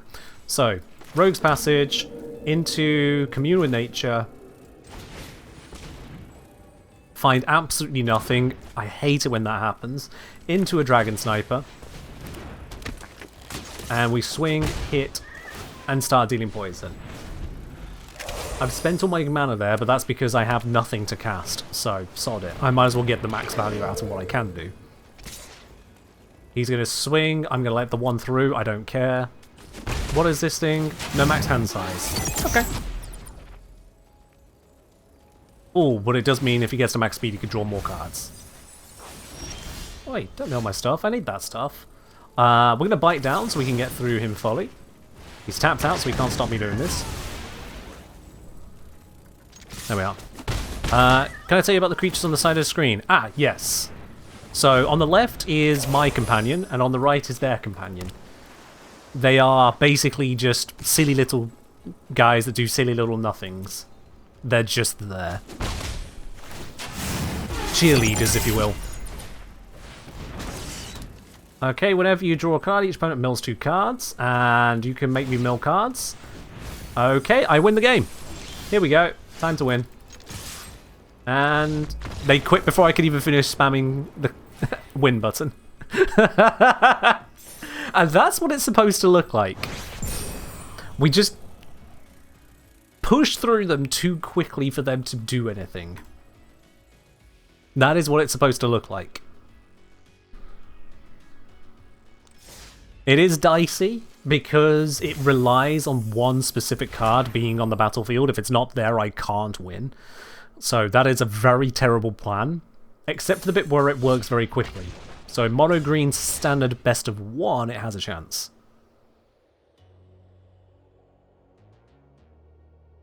Also, yes, Petra, I should warn you, you will find plenty of things in this game that try to get you to spend money in various ways, including there are packs, which are basically loot boxes. I have never purchased a pack or anything in this game for real money. I have only done it all through just gameplay to earn the in-game gold. And this is a playable opening. Keep. We go this into the Dragon Sniper. Let's see what Las Vegas 990 the Ambitious has. Green, red, Clanar Elves, okie dokie. There's no way this one's also going to protect themselves by blocking. Right. It's a 1-1. Yes, there we go. They don't understand the value of a 1-1. We've got the first damage on them. They quit. They quit?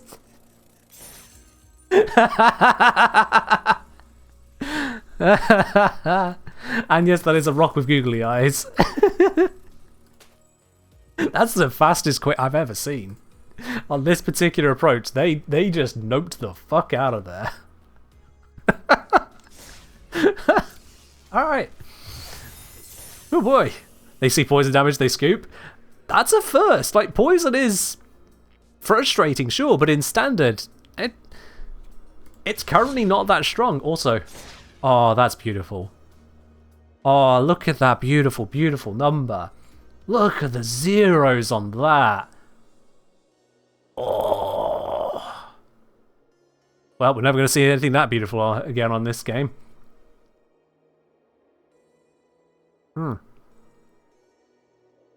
And for those curious as to what you can use the gold for, we can go into the store. We can ignore all the shiny stuff that pops up. We go straight to the packs. And one normal pack is 1,000 gold, so I have 80 packs waiting there. 80. But I don't want to get through the omen paths, so I won't.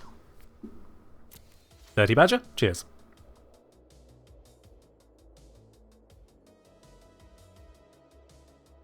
Okay.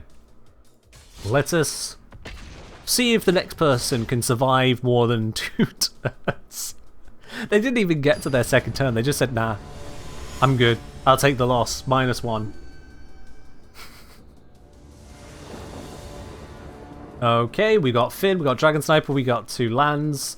The rest of it is circumstantial at that point.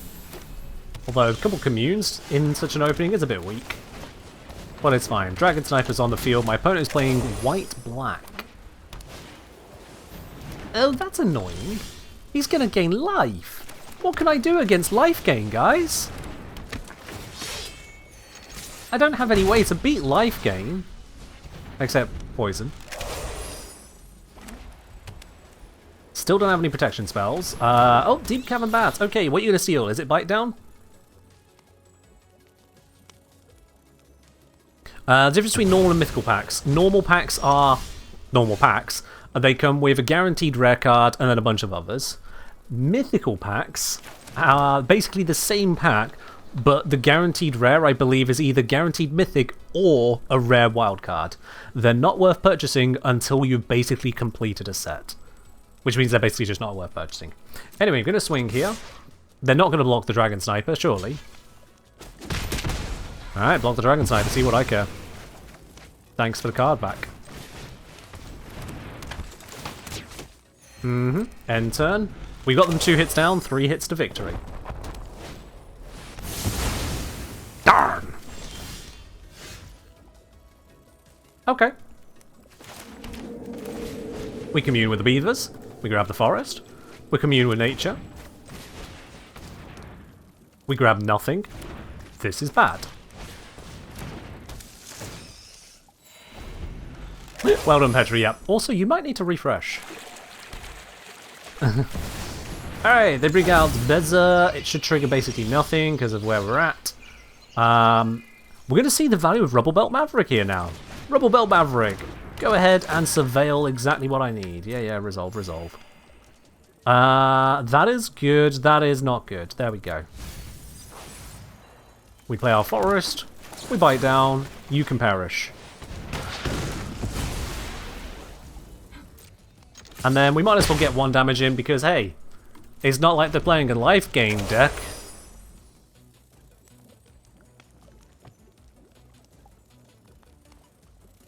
Demolition Field is going to blow up my Rogue's Passage. This is unfortunate.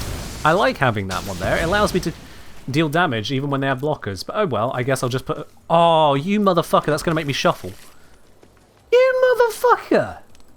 I just checked the top of my deck to put what I wanted on the top. And now he just made me shuffle. You bastard! Here, have another Rogue's Passage. You... I have lost all momentum now. And he is still 3 good hits away. Ashiok! When is the last time I saw someone play Ashiok? My god. Oh, and I'm going to lose one of my creatures. Fate Weaver? Yeah, it's Fate Weaver, of course it is. Card was put into exile. Ding ding. Very well played by my opponent. And yeah. Lands, am I right? No point swinging. No point doing anything. I am fucked. I just kind of want to see them play this out. I don't care that I can tap. I'm going to fucking tap these just so I don't have to keep on telling the game to continue.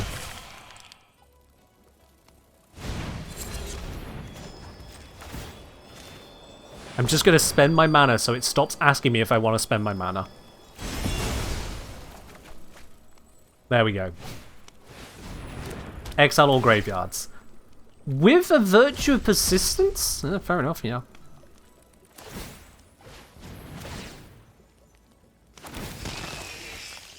I think we can confidently say I've lost. I'm just going to give them a good game. And see if they say good game in response. Yeah, they do. Alright, cool.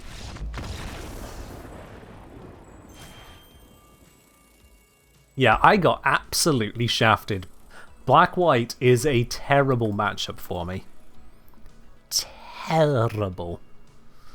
Blue, I can kind of handle. Green-red, they're in for trouble. Black-white, bad juju. Hey, we move on to the next one. Or maybe we go back to best of 3. What would you lot prefer? Keep trying for the wins on this one, or go back to the best of 3 murder deck? This is a bad opening hand, mulligan. This is a underwelcome opening hand, mulligan. This is... oh shit. Well, I can't go mulligan again, because that will just get me screwed. So we have to do this now. This into a... Commune with Nature. Oh, wow. Oh, that is not good. Great, I have 3 cards left, and none of them are what I want. This is bad. To be honest, I don't really want either of you there, and I might as well just go ahead and bring the land back now, because I can use that later, but this is already a loss. This is already a loss. I can't play this out. Oh, and once again, my creature goes bye-bye.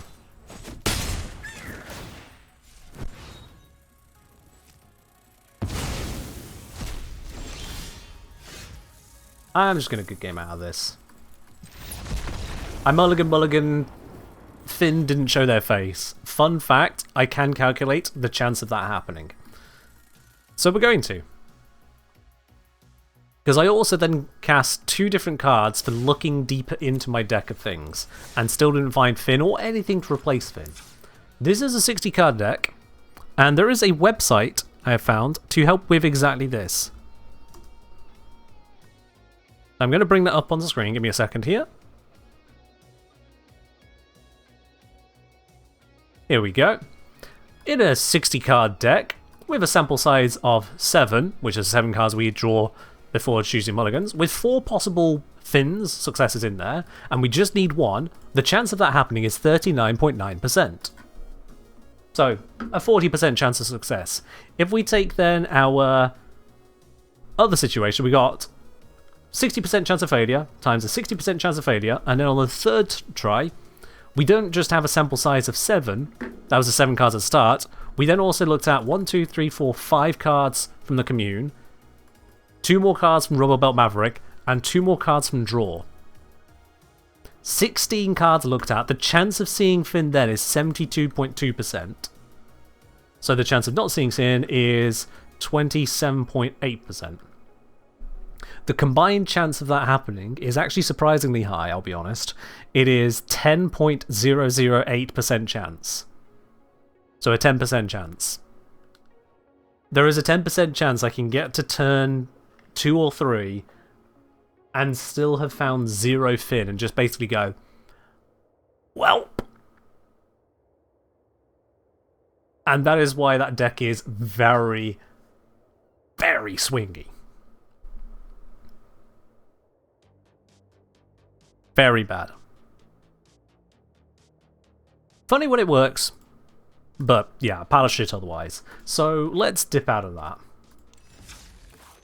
I would like to do better with it. In the past, there were ways to do better with it. If I have a look at, like...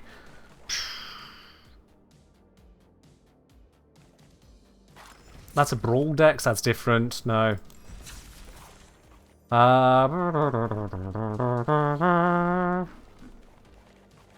Here we go. If we have a look at something like this, there was Venerated Rot Priest for Toxin, applies poison counters whenever it deals damage. On top of that, if a creature I control becomes a target of a spell, target opponent gets a poison counter. Experimental Augury includes Proliferate. Proliferate is choose any number of permanents or players with counters on them and put an extra 1 of each of those counters on it. Brilliant. Petra, you might need to refresh if there's an unknown error. Otherwise, yeah, it's just what it is, what it is. This one, Proliferate. Add on another poison counter. This one, Toxic, 2 poison counters when it hits. This one, return something and Proliferate. There's another poison counter. No, this one's Death Touch, so it wouldn't do the same, but it's a nice Death Touch to have.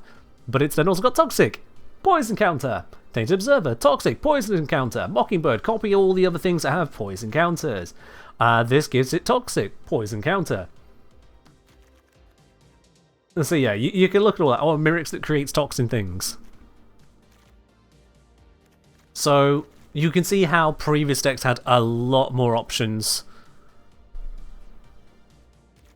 A lot more. And that's simply gone. They rotated out. There you are, Ellie. There you are, Petra. So yeah, poison used to be more dangerous in Standard, and now we have just basically 2 options. And yes, Petra, you are absolutely that predictable.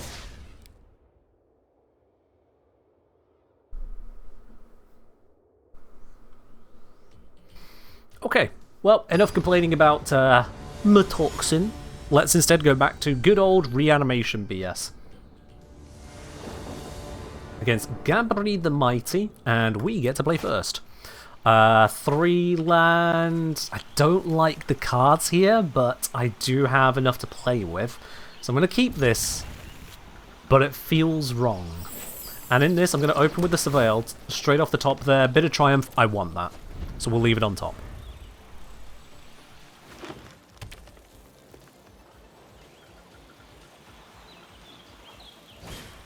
Okay, my opponent is digging for more land. That card can otherwise be used to fight. I wonder what kind of fight play they have in mind. But in any case, I'm going to put down the Collector's Vault, get that cycle ready. I don't have a good reanimator here yet. Virtual Persistence can reanimate, but it's not a good one. But we'll see what comes of this. They've got some other 1-mana play. Commune with Beavers! Oh, look at that! Oh, we were just doing a bunch of that. What have they gone for? Saz Katsroy. When it enters, search for bird or basic land. If this is a bird build, this is a really weird bird build.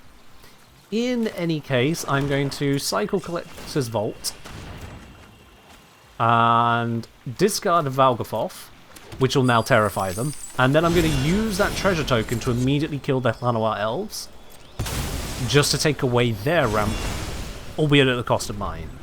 I don't have the means to utilize ramp at the moment anyway, so it's better to take theirs down than try and hold mine up for nothing. It just takes away options. It also has one less thing for them to sack in the event of trying to target Valgafoth. Can't do a lot here, so I'm going to pop down the Blooming Marsh as a tap land and simply end turn.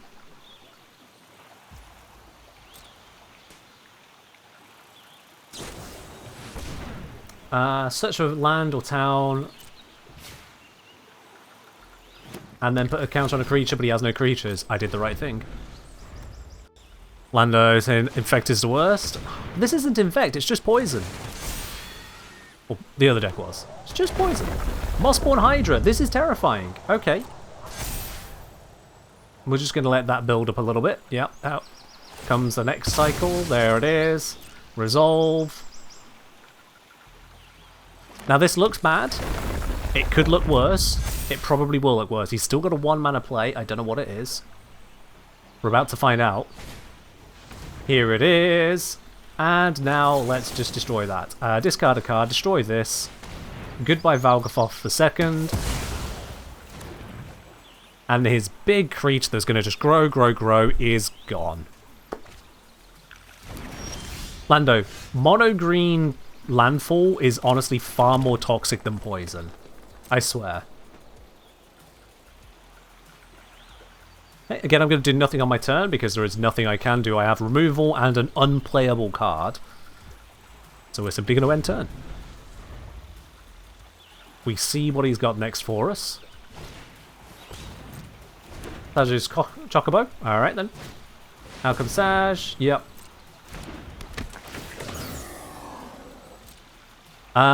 So mono green is just green. Landfall is when land enters, things happen. So it says landfall, whenever a land you control enters, put a +1/+1 counter on this creature. Like just happens right here, right now. And then he's found another Chocobo. Fair enough then. When this enters, you may... When it attacks, you may... Okay, so that's the one that needs to die. Understood. I'm going to spin the wheels on this. There we go. I want that, so I'll discard this. And then we're going to pay 3 life to kill that guy. And we now actually have enough to cast this, so I'm going to accept the fact that I might be at risk casting this. I don't think I can die this turn. And if I don't die this turn, it's Valgafoth time. But if they remove the Virtue of Persistence, then I am also fucked.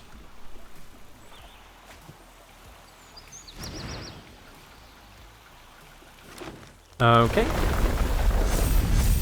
That is not a card I want to see. Can't be blocked by creatures with power 2 or less. Oh, I could block that. That's fine. Uh-huh. That's going to buff his stuff up again.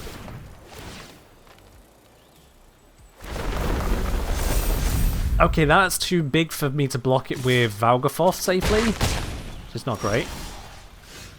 But I'm still going to bring out a Valgafoth anyway. There we go. And we're going to pop this into that. It is lovely. End turn. We draw an extra card. Nowhere to run! Oh, let's cast that right now. Actually, no. I might be able to take out that when he least suspects it.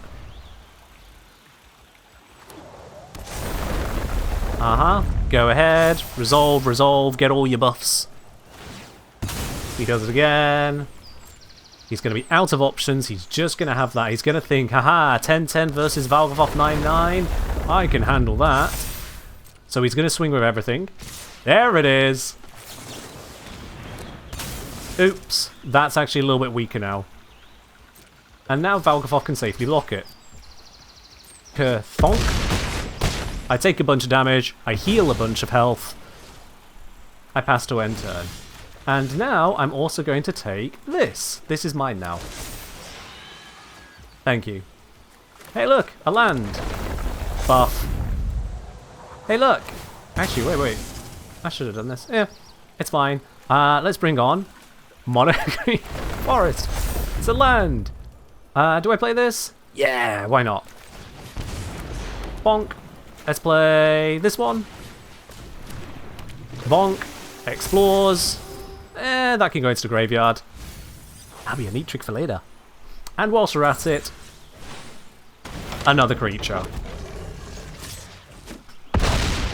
In case my opponent was under any impression that they had the opportunity here, I've just recovered to more than my starting health.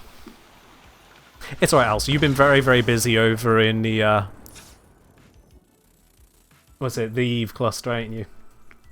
Looking at how my opponent played there, they didn't really have much I needed to worry about with Heritage Reclamation.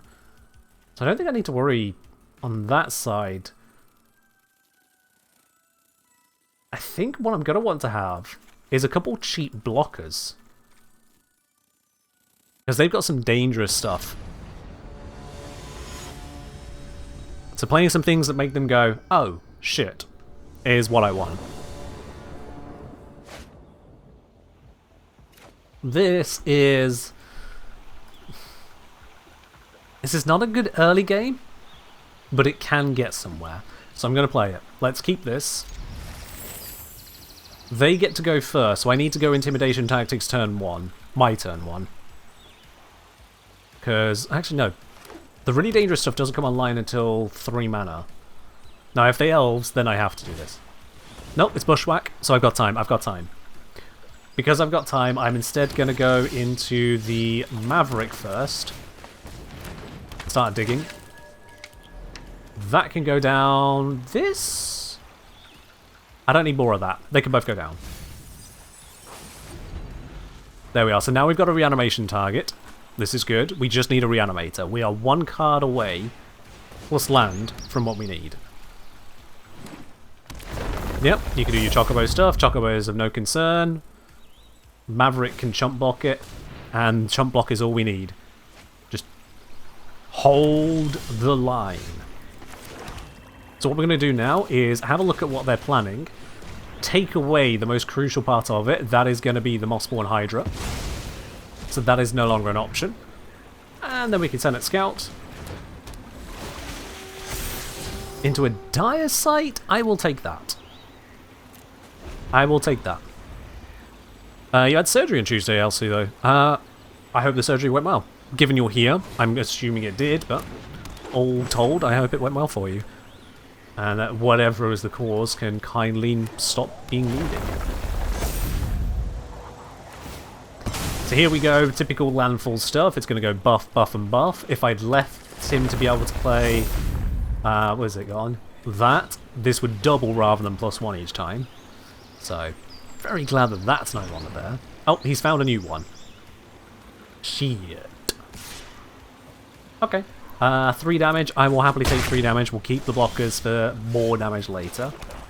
Let's go Dire Sight. Go find what I need. That will be too late. He'll cast it. And that... yeah, as much as it would slow him down... thing is, I can cast both of these. No, he's going to have that on field before I can stop him. Or he'll have that one. One of the two.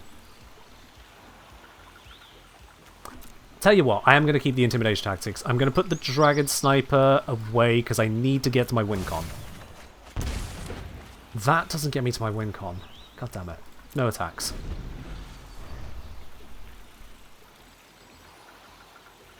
One of the things he does here I need to counter, and the other one... remove? Not counter, destroy and remove. Let's see, he's gone for the artifact. Damn! So I can no longer intimidate it out. That's bad. That is bad. I am going to start blocking here because that's going to start adding up in terms of damage. Okay, more land. Useful. Bit of the slow land, but it's still land. Let's remove their creature over here and see what else they've got. Okay. Yeah, let's get rid of that one. That is the more dangerous one here. Do I Bitter Triumph to take out the Sash Chocobo? No, I don't. That thing, I think, is more dangerous.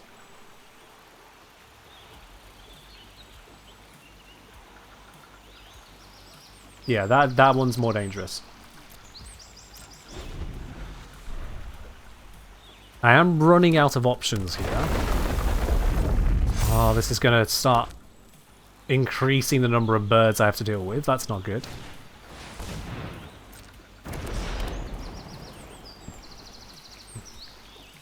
Yeah, so that one needs to die. Discard a card, blow up that thing. We're discarding you.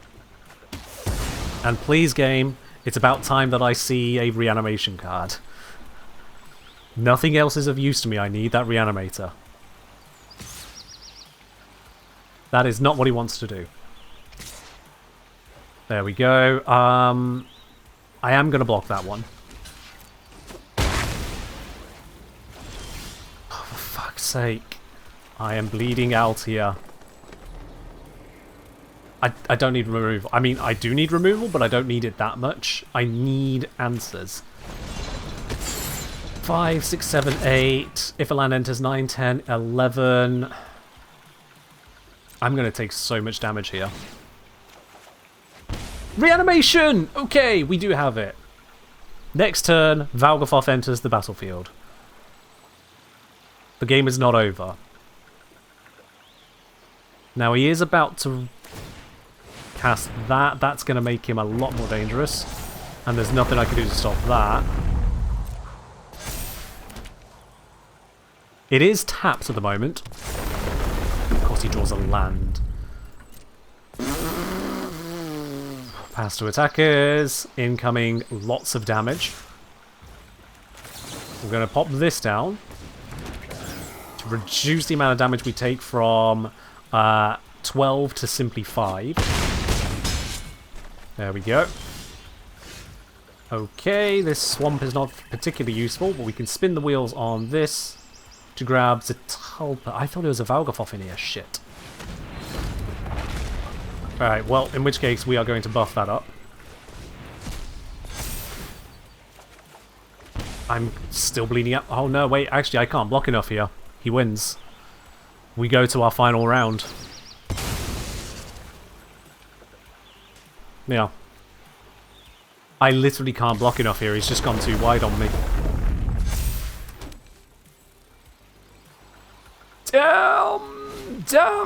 Damn! Yeah, just swing, dude. You've won. Swing. Alright, we blocked the biggest thing that we can block, but it's still lethal.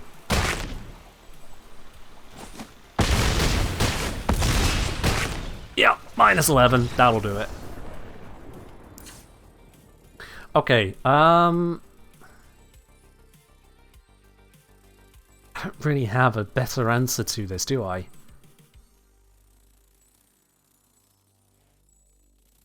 No, I don't. I did remove my artifact removal, so I'm gonna take out a Senate Scout, and I'm gonna take out a...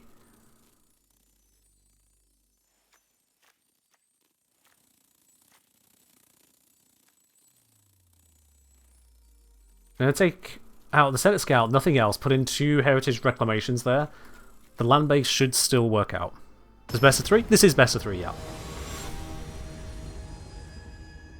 Best of 3 is a mode where you can actually play against your opponent rather than play against the luck of the draw more. Are there any black board wipes in Standard at the moment? Not great ones, no. There are a couple, but yeah, as I say, not great. This is also not great. This is far too slow. Like, actually, wait. I changed my mind. This is very playable. It looks bad, and it probably is bad, but it feels like I can get something done here. I'm actually going to throw the land away. Throwing the land away. This might seem weird as fuck, but I'm going to play it out. And then into a Collector's Vault. My opponent has the advantage here. He can just get started with his landfall stuff. I have no removal. If he puts down a Mossborn Hydra next turn, I am in a very, very, very, very, very, very bad position.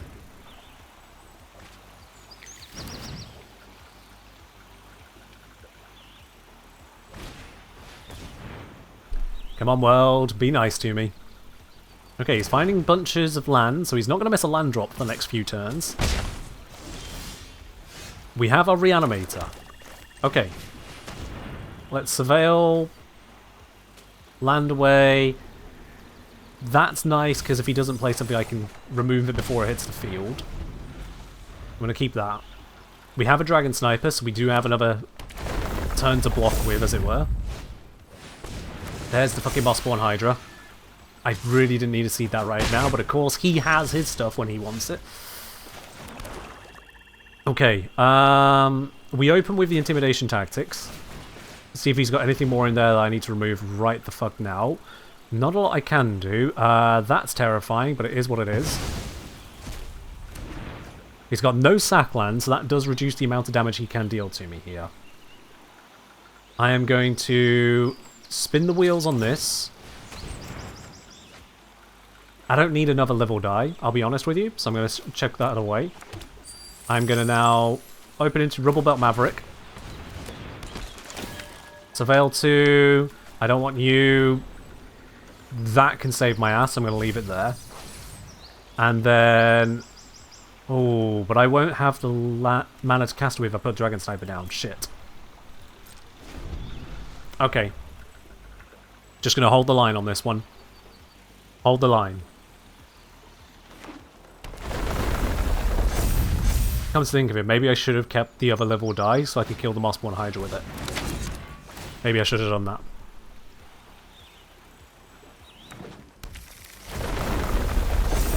Yeah, because Mossborn's 4-4. Next doubling it's going to be 8-8.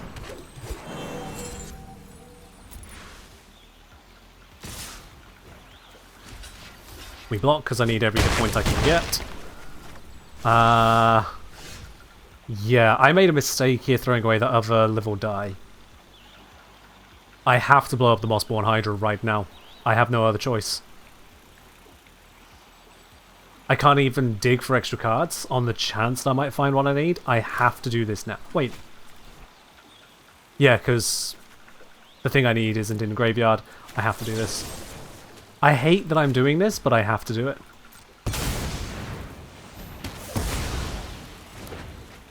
Dragon Sniper simply wouldn't be strong enough. Dire Sight would cost me too many hit points. Unholy Annex would cost me too many hit points. I have to pray that I find what I need before he kills... Oh, fuck.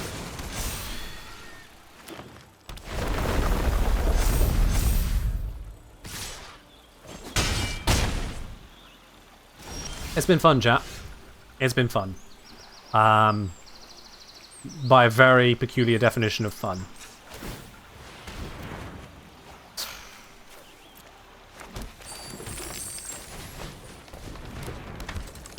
Yeah, he's got enough damage on field already that I just lose.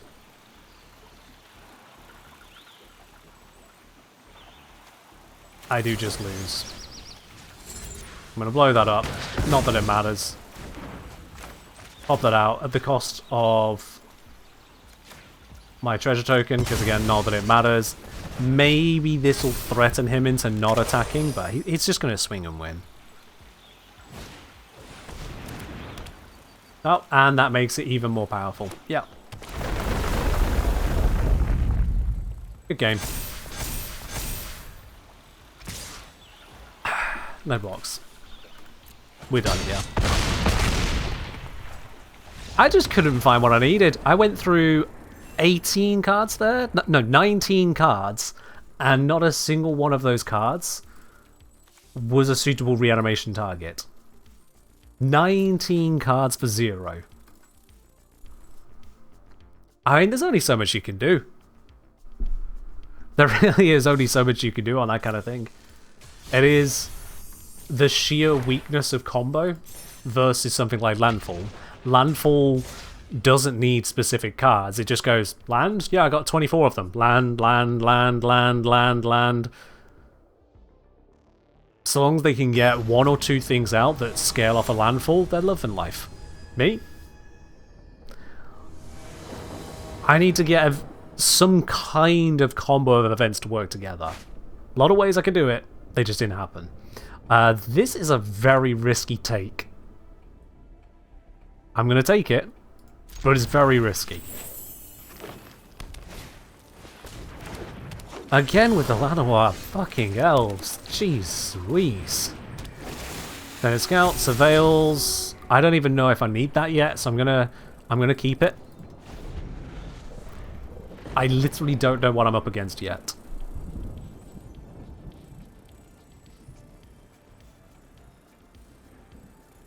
Let's see. Is it going to be another landfall? Are we going to be plagued by landfall Armageddon? And if so, heritage reclamation is not going to be that great for us.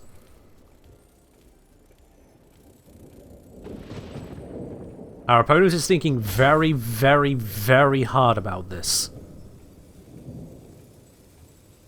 King Ishmael, the 7th, the Mighty. Please reopen the app and continue playing the game. Oh well. Here we are. Oh look, it's Tifa. Yep, it's landfall. Oh look, it's a sackland. It's landfall. Cool, I don't have a way to remove that. Yay! I'm just gonna sit here and die. Yeah, landfall is a very common setup at the moment because it's just so damn effective. You don't have to interact. You don't have to deal with what your opponent's doing. You just build some stuff up and just move forwards. It is so hard to play it wrong because all you do is you just play lands.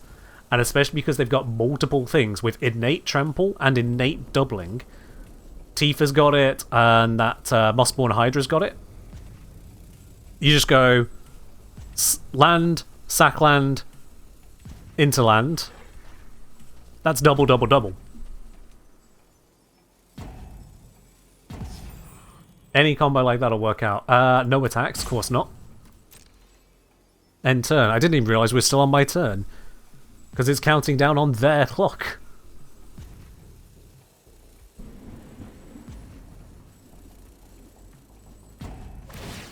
You idiot! You don't sack that right now. What are you... Is there something that crucial?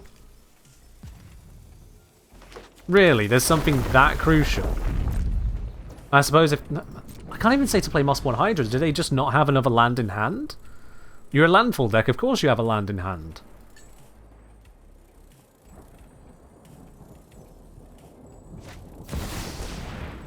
Oh, they don't have a land in hand, I guess. No, they did have a land in hand. So what... I suppose this one isn't one that makes mana that turn anyway. So yeah, fair enough, fair enough. Not complete idiocy, but it still does mean that Tifa's nowhere near as strong as they could be. But it's fine. It's fine. It's just the fact that they're spending 20 years to figure this out.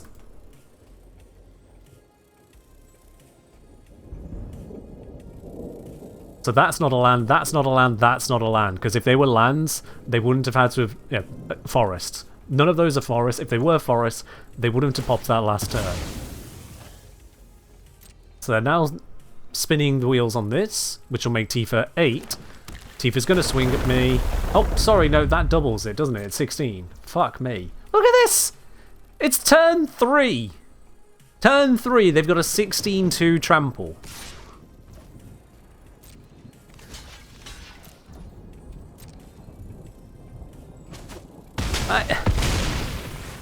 Yeah, it's dead, but I'm on 6 goddamn hit points now.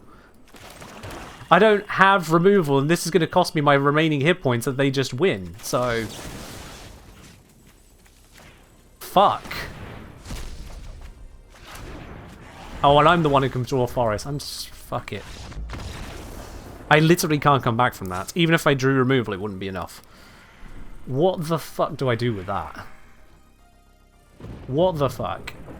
Okay. Gonna drop a Senate to bring out a Dragon Sniper. We'll drop a Dire Sight for another Dragon Sniper. I just need earlier things. I'm even gonna drop a Collector's Vault for a Dragon Sniper. All of the Dragon Snipers. Because that's the best I can go with here. I just need earlier threats for any chocobos to come down. If it's trample, I'm still fucked. But I could at least make it dangerous for them to exist. This is not... This only covers the very early game. I'm going to cover the very early game, but I don't like it.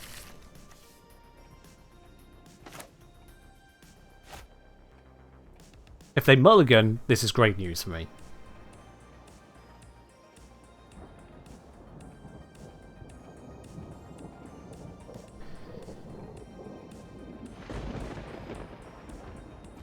There we go. Okay. They've kept it. Let's go have a look at what they've kept. Where's your doubles? Okay. That one's the most dangerous here. Let's take it out. So they've got Tunnel Elves, Icehill Explorer, but that's a 4 mana, and Hexproof. So our removal is going to be more difficult to play here. +1/+1 and Hexproof. The tutorial only taught you the basics? Yeah, that sounds about right, Petra. That sounds about right. It teaches you the basics. You then want to go through the color challenges, and so you can get the hang of the very basics of each color. But honestly, Magic the Gathering's a very old game. Like, it can't exactly empower you with everything you might want to know. Alright, let's pop down the Dragon Sniper. There we go. No additional actions here.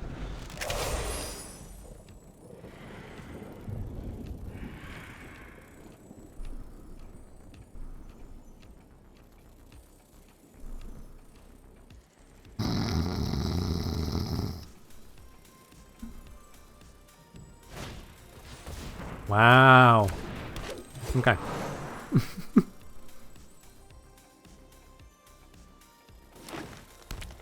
Yep. Uh-huh.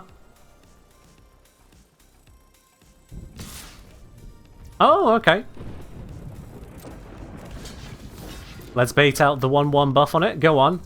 Nope. Alright, well, I'm still going to protect this. I can take out your ramp. That is amazing for me. Thanks for the trade, mate.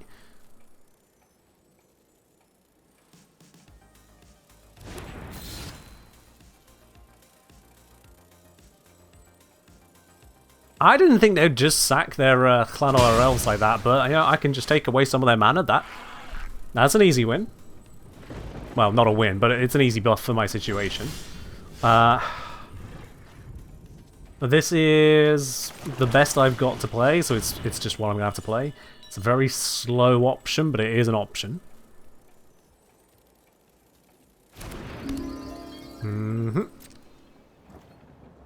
And now let's see, are they dumb enough to do the same thing again?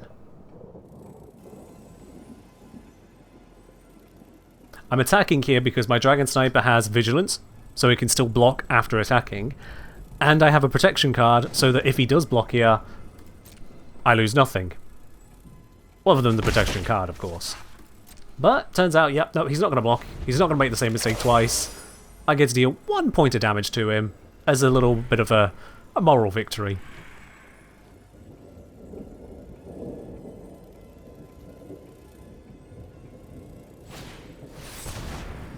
Target creature control deals damage equal to its power to target creature opponent controls. In spells kicked, you may deal twice as much instead. That's cute. Unfortunately for you, no. Hello, Jinx. Does MTGA have some kind of reasonable, semi-reasonable player versus computer mode where you have a chance to take your time and learn? Yes, it does have bot matches. The bot is not the smartest, but it's a great starting point. Yeah. You can also just play against friends, direct matches, instead of having to go through the queues. There's ranked and unranked, so you can play things, and if you go with the expectation of just, you may lose, then that's fine.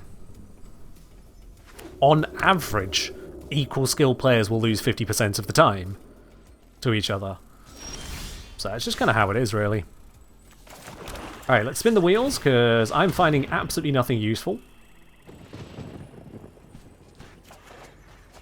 Virtue Persistence. I will drop the Swamp for that, because he has no way to protect Llanowar Elves. No, wait, yes he does. Shit, Llanowar Elves can protect itself. I forgot. Oh, I'm a dum-dum. Well, I just lost my virtue persistence for free. Oh, I saw the escape tunnel. I was like, he has no mana. No, the fucking creature itself is mana. God damn it. That was a waste on my part. That was a waste. Okay, well, I can attack for free, but that was dumb. That was really, really dumb of me. Ugh. And now he's got his 4 mana graveyard cycling trick up his sleeve. As soon as he gets a Mossborn Hydra out, or a Tifa, this is going to get very, very bad very, very quick. Now, I do have card cycling. And in fact, I am going to risk on cycling the Sniper. Do I find something better? I have reanimation. Do I have anything to reanimate? I do not. Drop the Sniper anyway. You want to trade? 2-4 for 1-1. He won't. Cool. The 1 damage is meaningless, but it happened. Alright. I don't have enough mana to cast Live or Die here, so if he brings out something dangerous that immediately wins, then I just lose. But I don't think he's going to do that. The question is, what is he going to do, and do I find a reanimation target before I want to spend this to kill? I got treasure? I've got 2 treasure. 2 treasure, 2 land. This is 5. Oh, it's instant? Yeah. Okay, there's Tifa. Alright, Tifa needs to die. So unless I find something better, Live or Die is being cast to kill Tifa.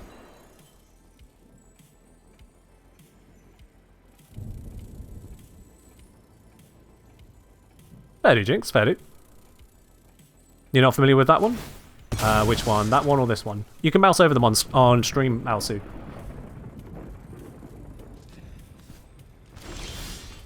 Heritage Reclamation will not help me out here. Spin the wheels. Please. Nope, that's also not it. Okay, Heritage Reclamation can go in the bin. We drop that. And... yeah. No attacks. Hold the defensive line. I've let him get another card out. What I want him to do is spend stuff buffing Tifa, and then I blow it up. I want Tifa to be as strong as she can be. Get all of the power he wanted to build out of it, and then take it out. Because that way he's not putting his focus onto other cards. I really don't want to be spending this card this way, but I literally have no choice. Another Icedale Explorer. Here comes a lot more mill. Okay, I now know he has no protection spells. This is good. Resolve all of that lot. This is fine.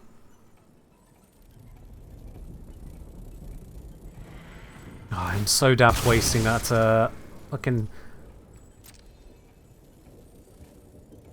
okay, whatever. Yeah, I'm so daft wasting that virtual persistence like I did. That was such a mistake from me.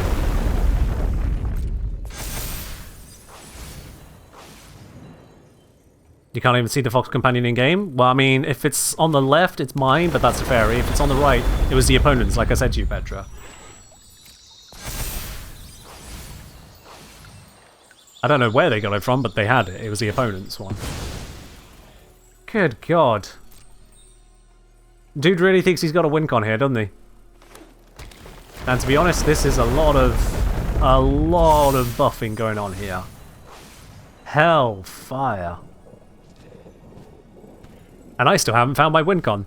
Again. Resolve.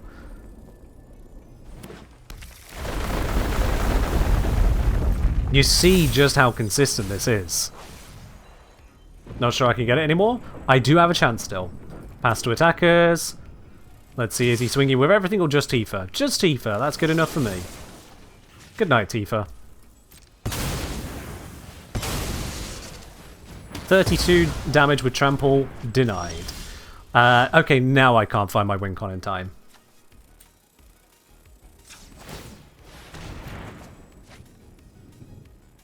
But I do have another removal option. It's going to cost me 3 hit points, but it'll kill something.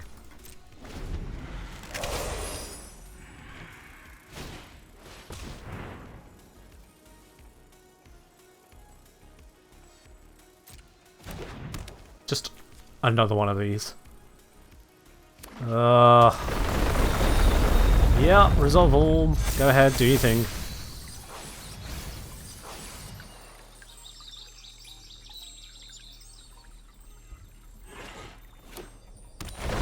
And for his next trick, I've got...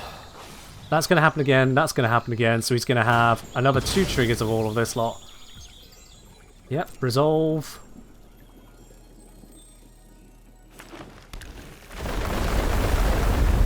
Resolve. I only have the one chance to block here. If he's sensible, he'll just swing with everything. What makes MTG and Yu-Gi-Oh different? Like, how do the gameplay and mechanics differ? A lot. So Yu-Gi-Oh, my understanding is that the base level of the cards is that you can just cast them. There are other cards that have requirements, but at base level, the basic cards you just cast. There is no mana system. Whereas with MTG, you have the land system. So you need to play down lands. They generate the mana that allows you to cast spells on turns. There's also the color system in MTG, black, white, blue, red, and green, which limits the kind of spells you can cast based on the mana you have available to you. Yu-Gi-Oh! Also, I think, has just very different mechanical expectations from decks. Meaning that you can just do different things in the different games. They are still card games where you draw cards and play spells and things happen, but like... It's about the end of the similarities between Minecraft and Terraria. Alright, we're going to blow up that one with this, and we're going to pay life to blow up that one. I'm still going to take a fuck ton of damage, but I'm alive. Oh, stop giving me land! Also, don't call good game when the game's not over. Fuck you. If I draw not land there, it'll be fine.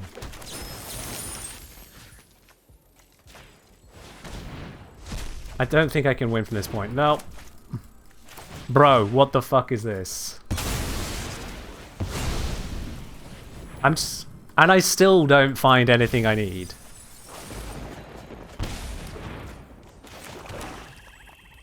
Okay, and that's game. I'm gonna kill its creature just out of spite, but I just dug through, what's that? 24 cards? And I haven't found a single one of my reanimators. 24 cards. I've got 5 reanimation targets in there. Not a single one.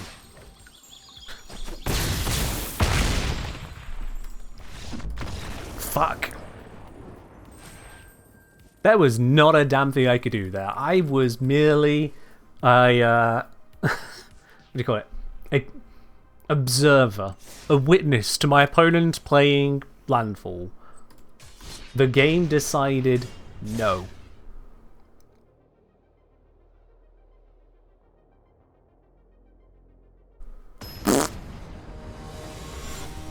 God damn, that was unlucky. Whilst this new game loads up, I'm actually gonna look at the numbers. This is a lot better setup. I could start with this. Alright, keep.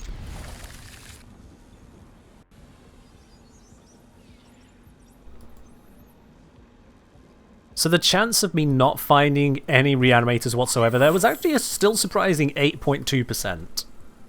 That's a lot higher than I'd have thought. But hey, it is what it is. 8.2%.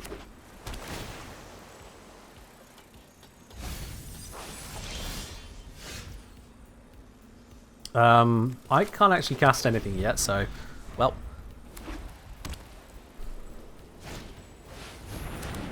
Artifacts and creatures your opponents control enter tapped. Okay. That's fine. Yeah. Unfortunately, it's dead.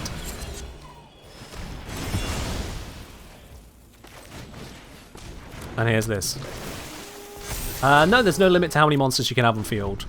If you can summon 1,000 things, you have 1,000 things. Congrats. If you create a duplicate of a duplicate of a duplicate of a duplicate of a duplicate of a duplicate of a duplicate, go right ahead. There is, however, a limit on MTG Arena. And that limit is that... Let me just focus on this first. Do I want to attack here? I do not want to attack here, yeah. That limit on MTG Arena is that you can't have more than 250 tokens because it was breaking people's games if the number got too high. Alright, that's cute. That's cute. I found this though, so we can get that ready. And no attacks, hold the line, draw a card. Ah, it's cycling. I thought I could cast it now, but no. Cycling. You can only have 6? Fair enough. Every game has its limits. That's just how games work. Exile up to one target creature until this leaves. Oh, that's rude. That is rude. I was going to use that. Okay, well, fair enough. I'm just going to take 4, 5, 6 damage here. And my opponent's going to feel so great about it. Go right ahead. Smack me in my face. I deserve it. Anything else for your turn, sir? Nope. Alright then. Time for me to do my turn. Spin our wheels on this. Draw a card. Discard a card. And what do you do for your last mana? You do nothing. That's fine with me. Surveil land, because hey, why not? I don't want another land. Pop that down there. And then we zombify and bring out Valgavoth. Don't counter this. Thank you. Alright then. Whilst we're at it, I'm curious, what's over in your hands there? Is it a creature? Is it an artifact? Yep. Creature and artifact. Okay. So that can go away. Thanks. I get to play the game, yep. I've got my combo out. Now I draw more cards, and he loses life for it. Now, he does have a whole bunch of permanents on field, so he can target and remove Valgavoth. And if that happens, well, I lose my Valgavoth. But he would have to give up a lot in the process. He can equip a creature, give it hexproof and haste. Interesting. He chooses not to do this. Also interesting. Let's look at my options here. What do I want to do at this point? He has got that, which is destroy target tapped creature. So if I attack with Valgavoth, he can attempt to destroy it. And he has got a lot of things to protect with. So I'm instead going to, as I quote, spin the wheels. There we go. I'm going to discard the other Valgavoth. Let him know that's there. Just to terrify him a little bit further. Why not? Pop down another land. This is not really what I'm looking for right now. And... oh yeah, I'm going to Beseech Mirror. I just realised I could do this. Beseech Mirror, search for the card. I just realised I could just dig for this. He doesn't know I have it. He doesn't know I can use it. Let's swing. He's now going to go, haha, I could destroy that. Let's see what he chooses to sacrifice to make this happen. Here we go. Alright, what do I'm effectively forcing him to throw away 3 things for free here. What does he throw away? What is that one? Yeah, attack outlet to give things indestructible. That's cool. That's cool. Thank you for giving me those, by the way. And now I'm just going to give this hexproof. Because I knew that was coming. And yeah, now I have these. So I guess we just swing to hit. Yeah, okay. He's just realised I can cast all that stuff he just threw away. It's a nice 3 for 1. That was a many for 1. Yeah, it took me a moment to realise I had the option there, but yeah. Now, they're playing in blue, blue-white. They've gone for a interesting approach here. So what I'm going to do is I'm going to take out one Senate Scout, and I'm going to go for 2 Frenzy Baloths in here. Just that little bit there. The Frenzy Baloths are uncounterable and make it where my other creatures can't be countered. So if the game goes long, I can just hard cast those creature spells, and my opponent won't be able to stop me putting them down at least. And let's keep this, because that's useful for what they're building as well. Feels rough, but we can try it. Alright, let's get the setter out. Explore, bit of triumph, bit of removal. We'll keep that on, because we don't have any removal yet here for us. What the fuck even are you? When this enters, search for equipment, put it in your hand. If it's equipped, equipment triggers trigger twice. Got it.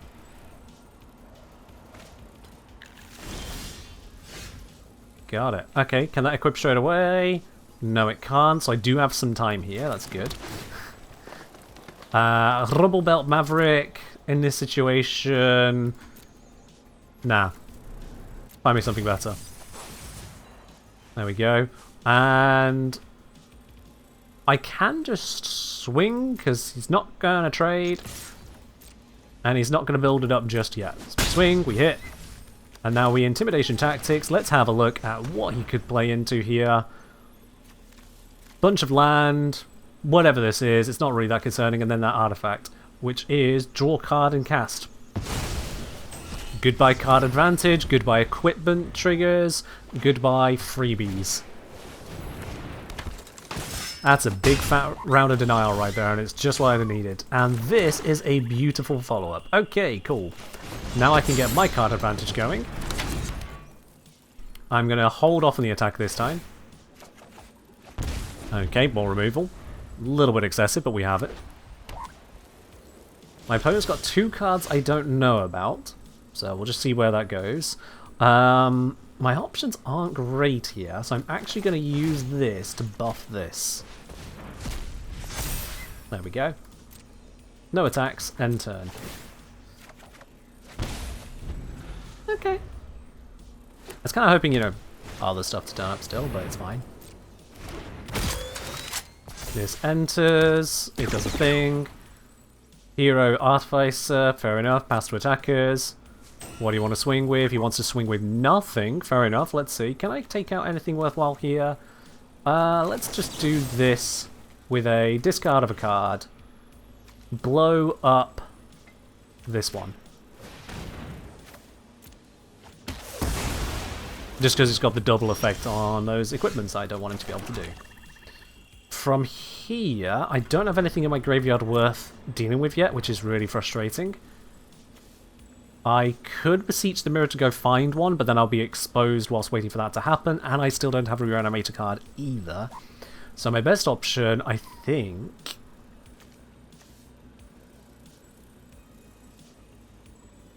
that would cost me all of my green. I think my best option here is actually just to do nothing, if I'm quite honest. No attacks, end turn. Oh look, another Senate Scout. This is bad. I'm running out of hit points, granted, but I wouldn't kill him faster. So what I need is him in this situation. Now I can attempt to go for this. We're going to discard another card. We're going to blow up the lifelink one. We're going to discard the Senate Scout. See what he's got as a play here. He might have a counterspell, he might not. It might just blow up. What's he got? Deals damage equals to the number of creatures you control plus number of equipment you control to target creature. Excellent. I can prevent that from being lethal. Destroy target artifact. This one here. That's now only 2 damage. That blows up. And that's 1 damage incoming, which, you know what? For 1 damage, I'm not going to lose my creature over it. And we beat him. Interaction. I didn't even get my playoff that time. I didn't even get my playoff. I just had enough ways to stop him from getting there. Which, you know, I mean, from his perspective, this was probably rather brutal. Denial, removal, removal, removal. Yeah. From his perspective, that was pretty rough. But that's how it's supposed to go in best of 3. You see what your opponent is running, and you do what you can to either get around it or dismantle it. That's how you win. Hey, what do we pick up here? An artifact, having just destroyed a bunch of artifacts. Fair enough. Ooh. It was the most Yu-Gi-Oh game ever? I'll have to take your word on it. The last time I played Yu-Gi-Oh was 20 years ago? Maybe 19. Yeah, 19 years ago.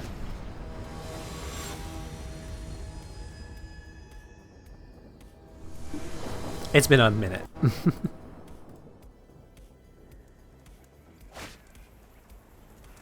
Alrighty, I've got removal, removal, spin the wheels, and card advantage. My opponent is going down a card.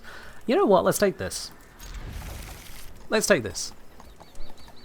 You're 18? Fair enough. We don't usually need to confirm ages here, but good to know. Welcome on into the channel all the same.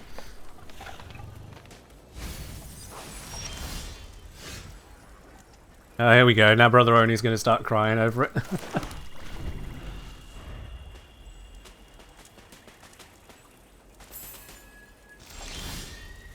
Okay. They've done absolutely nothing. Wait, did they just not play a land their next turn? Oh, that's unfortunate for them. Okay. In which case, I'm going to pop down this Collector's Vault. If they're not going to do much, I can really take my time to build up. Oh, no. I'm going to give them a little bit of consolation here. Lands, am I right? I look no older than 20? Aw, thank you. I am a lot older than 20. I am a lot older than 20. Do I take these? Fuck it, yeah. Fuck it, I'll have these come through. So, yeah, let's just end turn. Hey, they found a land. They now got black, green, white. Pass to them. Spin the wheels. Bubbly boo. There we go. We don't need this other Collector's Vault. Very good. Let's open up with the Dire Sight. More land and a Reanimator card. But I already have Reanimator card. So I'm going to chuck that one away. As insane as it might sound. Oh, look, another Reanimator card. Can I have something worth reanimating, please? That would be nice.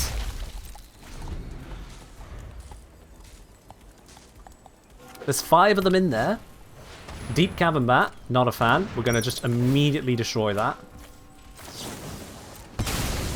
Absolutely not allowed. Go away. He still gets to look at my hand, but he doesn't get to take anything out of it. And he's going to look at it and be like, huh, you're trying to reanimate stuff. So, yeah, considering white and black both have ways to deal with that, and green, honestly, I am in a bit of a pickle. But that pickle isn't the end of all pickling things. Spin the wheels. Land card, don't want you. Let's get some card advantage. And we attack. Still not what I want to see. Okay. My opponent has continued to find more. What is this? When it enters, reveal hand, share land, exile it. When this leaves battlefield, exile card and increase XX white speed token, where X is the mana value of the exiled card. Oh, okay. What do you want to take then? Because I've got 2 removal options for your guy, and you know that. Right then. Exile card's owner creates such and such. So yeah, I'm going to get a 2/2 out of that. Thank you. 1, 2, 3, 4, 5, 6. I can't create that and crack him, which is unfortunate, but I want you dead anyway. Oh. Yep, go ahead, do the thing. I still lose a bit of triumph. I should have read that. Oops, oh well. Spin the wheels, spin the wheels. I don't need that land. Send it scout. Explore, defend the rider. That's actually useful, we'll keep that. And swing.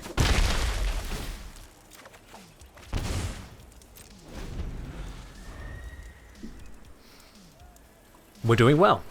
Whenever this attacks, you lose 1 life and this creature endures 1. Huh. And oh look, he's going to steal a card from me again. Steal Defend the Rider or Zombify? Which are you going to take?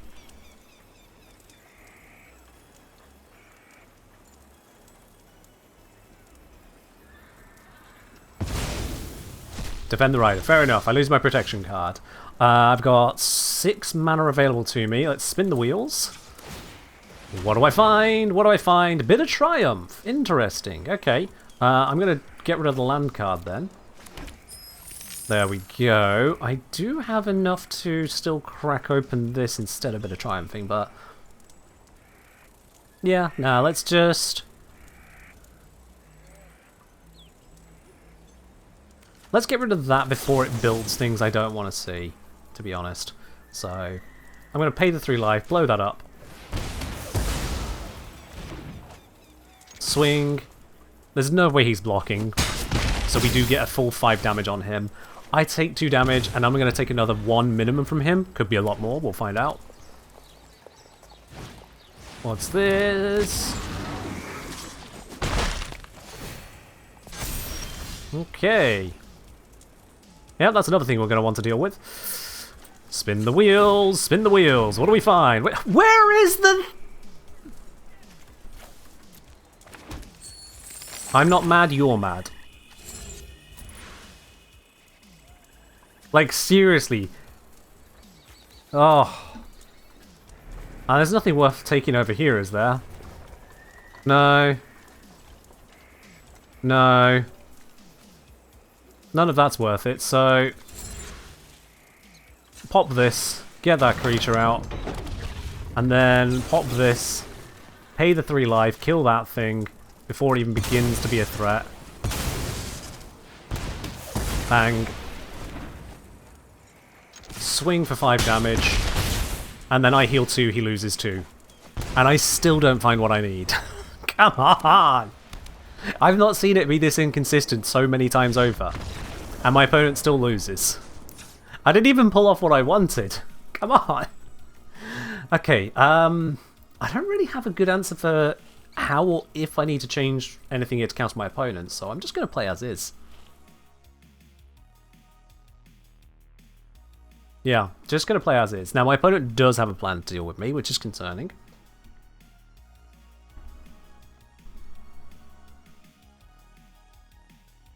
Come on, Red Bruin, what have you got for me? Now let's see, in the first 2 turns, do they make it where I can't put things in my graveyard? This does frequently happen in these kinds of circumstances, so let's see if it happens here.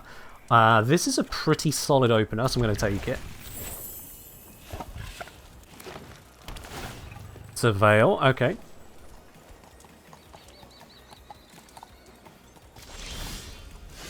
We open up in this into Senate Scout. That can go straight into the graveyard. We have a reanimation target. All we need now is a reanimator, and we're good. So we are halfway there. We have 1 key component. Deep Cavern Bat. Is he going to steal Valgafoth? It would be really funny if he steals Valgafoth here. That is so pointless. I don't need Valgafoth for the ages, and in my hand it's useless to me. That is a wasted play, but I will let him make the wasted play. Don't stop your opponent when they are making mistakes, you know?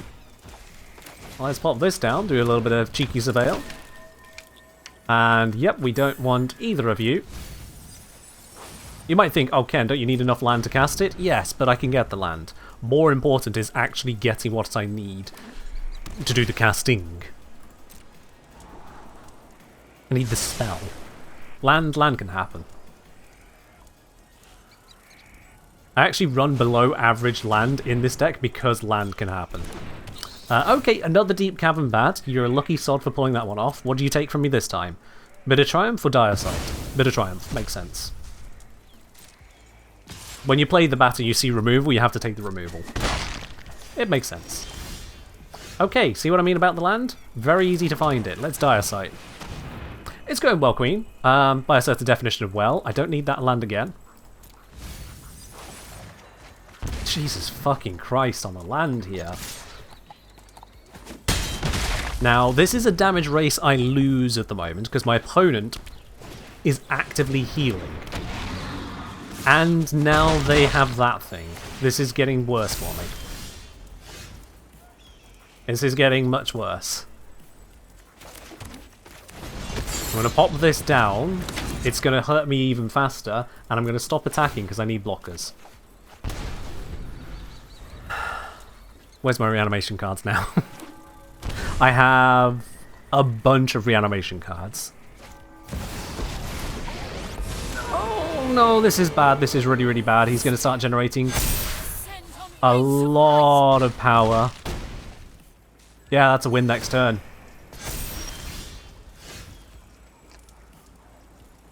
Yep. Okay. Yeah, that's game. That is game. I can unlock this and give myself a little bit of something, and I might as well swing those over here to at least weaken that. But that's all I get. I think he still just kills me here. Oh, especially if he does that. Good game. Alright. We go to the tiebreak.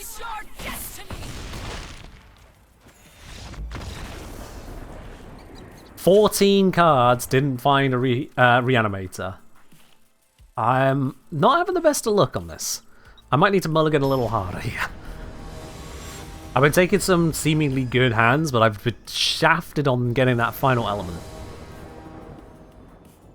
So definitely play first. Okay, so I have a means to discard that, and I have eventually a means to reanimate, if nothing else. I have a means to dig deeper and dig harder.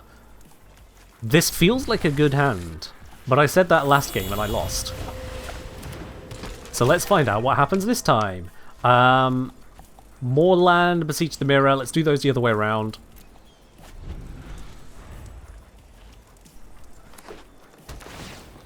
Uh-huh. Big ol' nothing comes out, that's fine. We pop down the forest, we get down the collector's vault. We swing, we hit. Is it a turn 2 bat? It's not a turn 2 bat, it's a bird scout, but it ain't the bat. This is good. Pop this down. Is there a reanimator there? Nope, there is protection. I do want protection. So we will let that come to bear. We'll instead take the opportunity to kill this now. We gain some life, we take away a threat, we get to swing freely. It's all a good thing. Valgafoth? Yeah, Valgafoth. An Elder Demon. Right then. Let's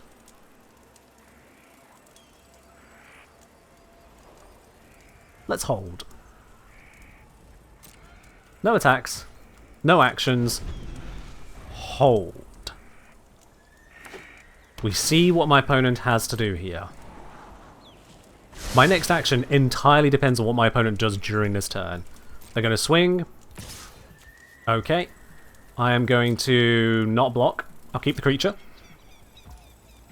Because sometimes they might have a sacrifice a creature card, so having a creature I can cheaply sacrifice is important.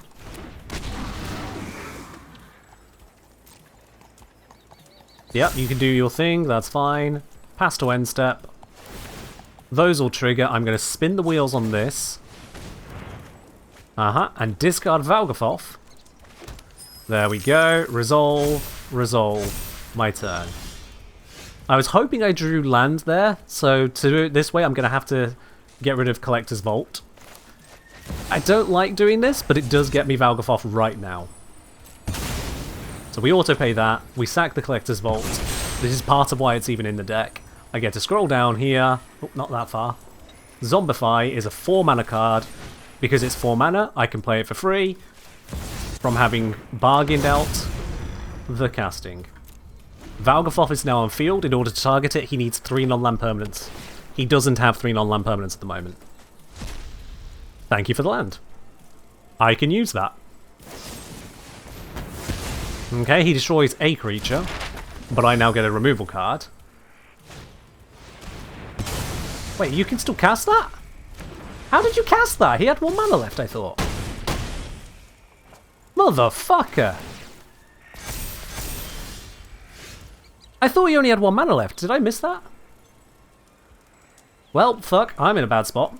I am in a very, very, very, very bad spot now. Okay. Land down. I need to... Yeah. I need to figure something out here. I need to discard a card because I can't afford the hit points. Blow up that. What do I discard? I discard Beseech the Mirror. God damn. I even said, like, target opponent exiles a creature they control in their graveyard. I had a spare creature. He just had yet another removal. End turn. This is really bad. Oh, no. And that exiles target cards from graveyard. He's got my number. He's got a strong setup. He's got multiple creatures. He's got me. He's got me before it even came to bear on this one. No, I did get foul, but still. Pop down a blocker.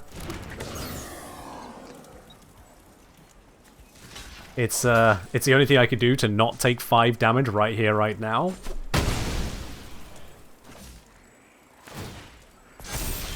And I can't use that. He's got 11 damage on field, and I have nothing. Good game. That's that. Dude was just better prepared. This is a significant weakness of a graveyard base play, is if they bring out Graveyard Hate, you just lose. You just lose.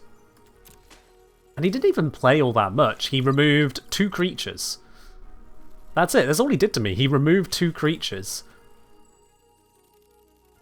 That was enough to kill me. That was enough to kill me. Alright, well, GG's on that. We've had some good games. We've had some not quite so successful games, but all good all the same. Only one game I'd complain about is the person who's like, I play a land. Ropes out. Those are the kinds of people we would happily have forget how to open the app.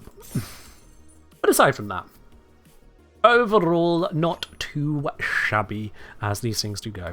But that is where we're going to wrap it up today. Thank you everyone for joining in. Hope you have enjoyed this little splash into MGG, first time in a while.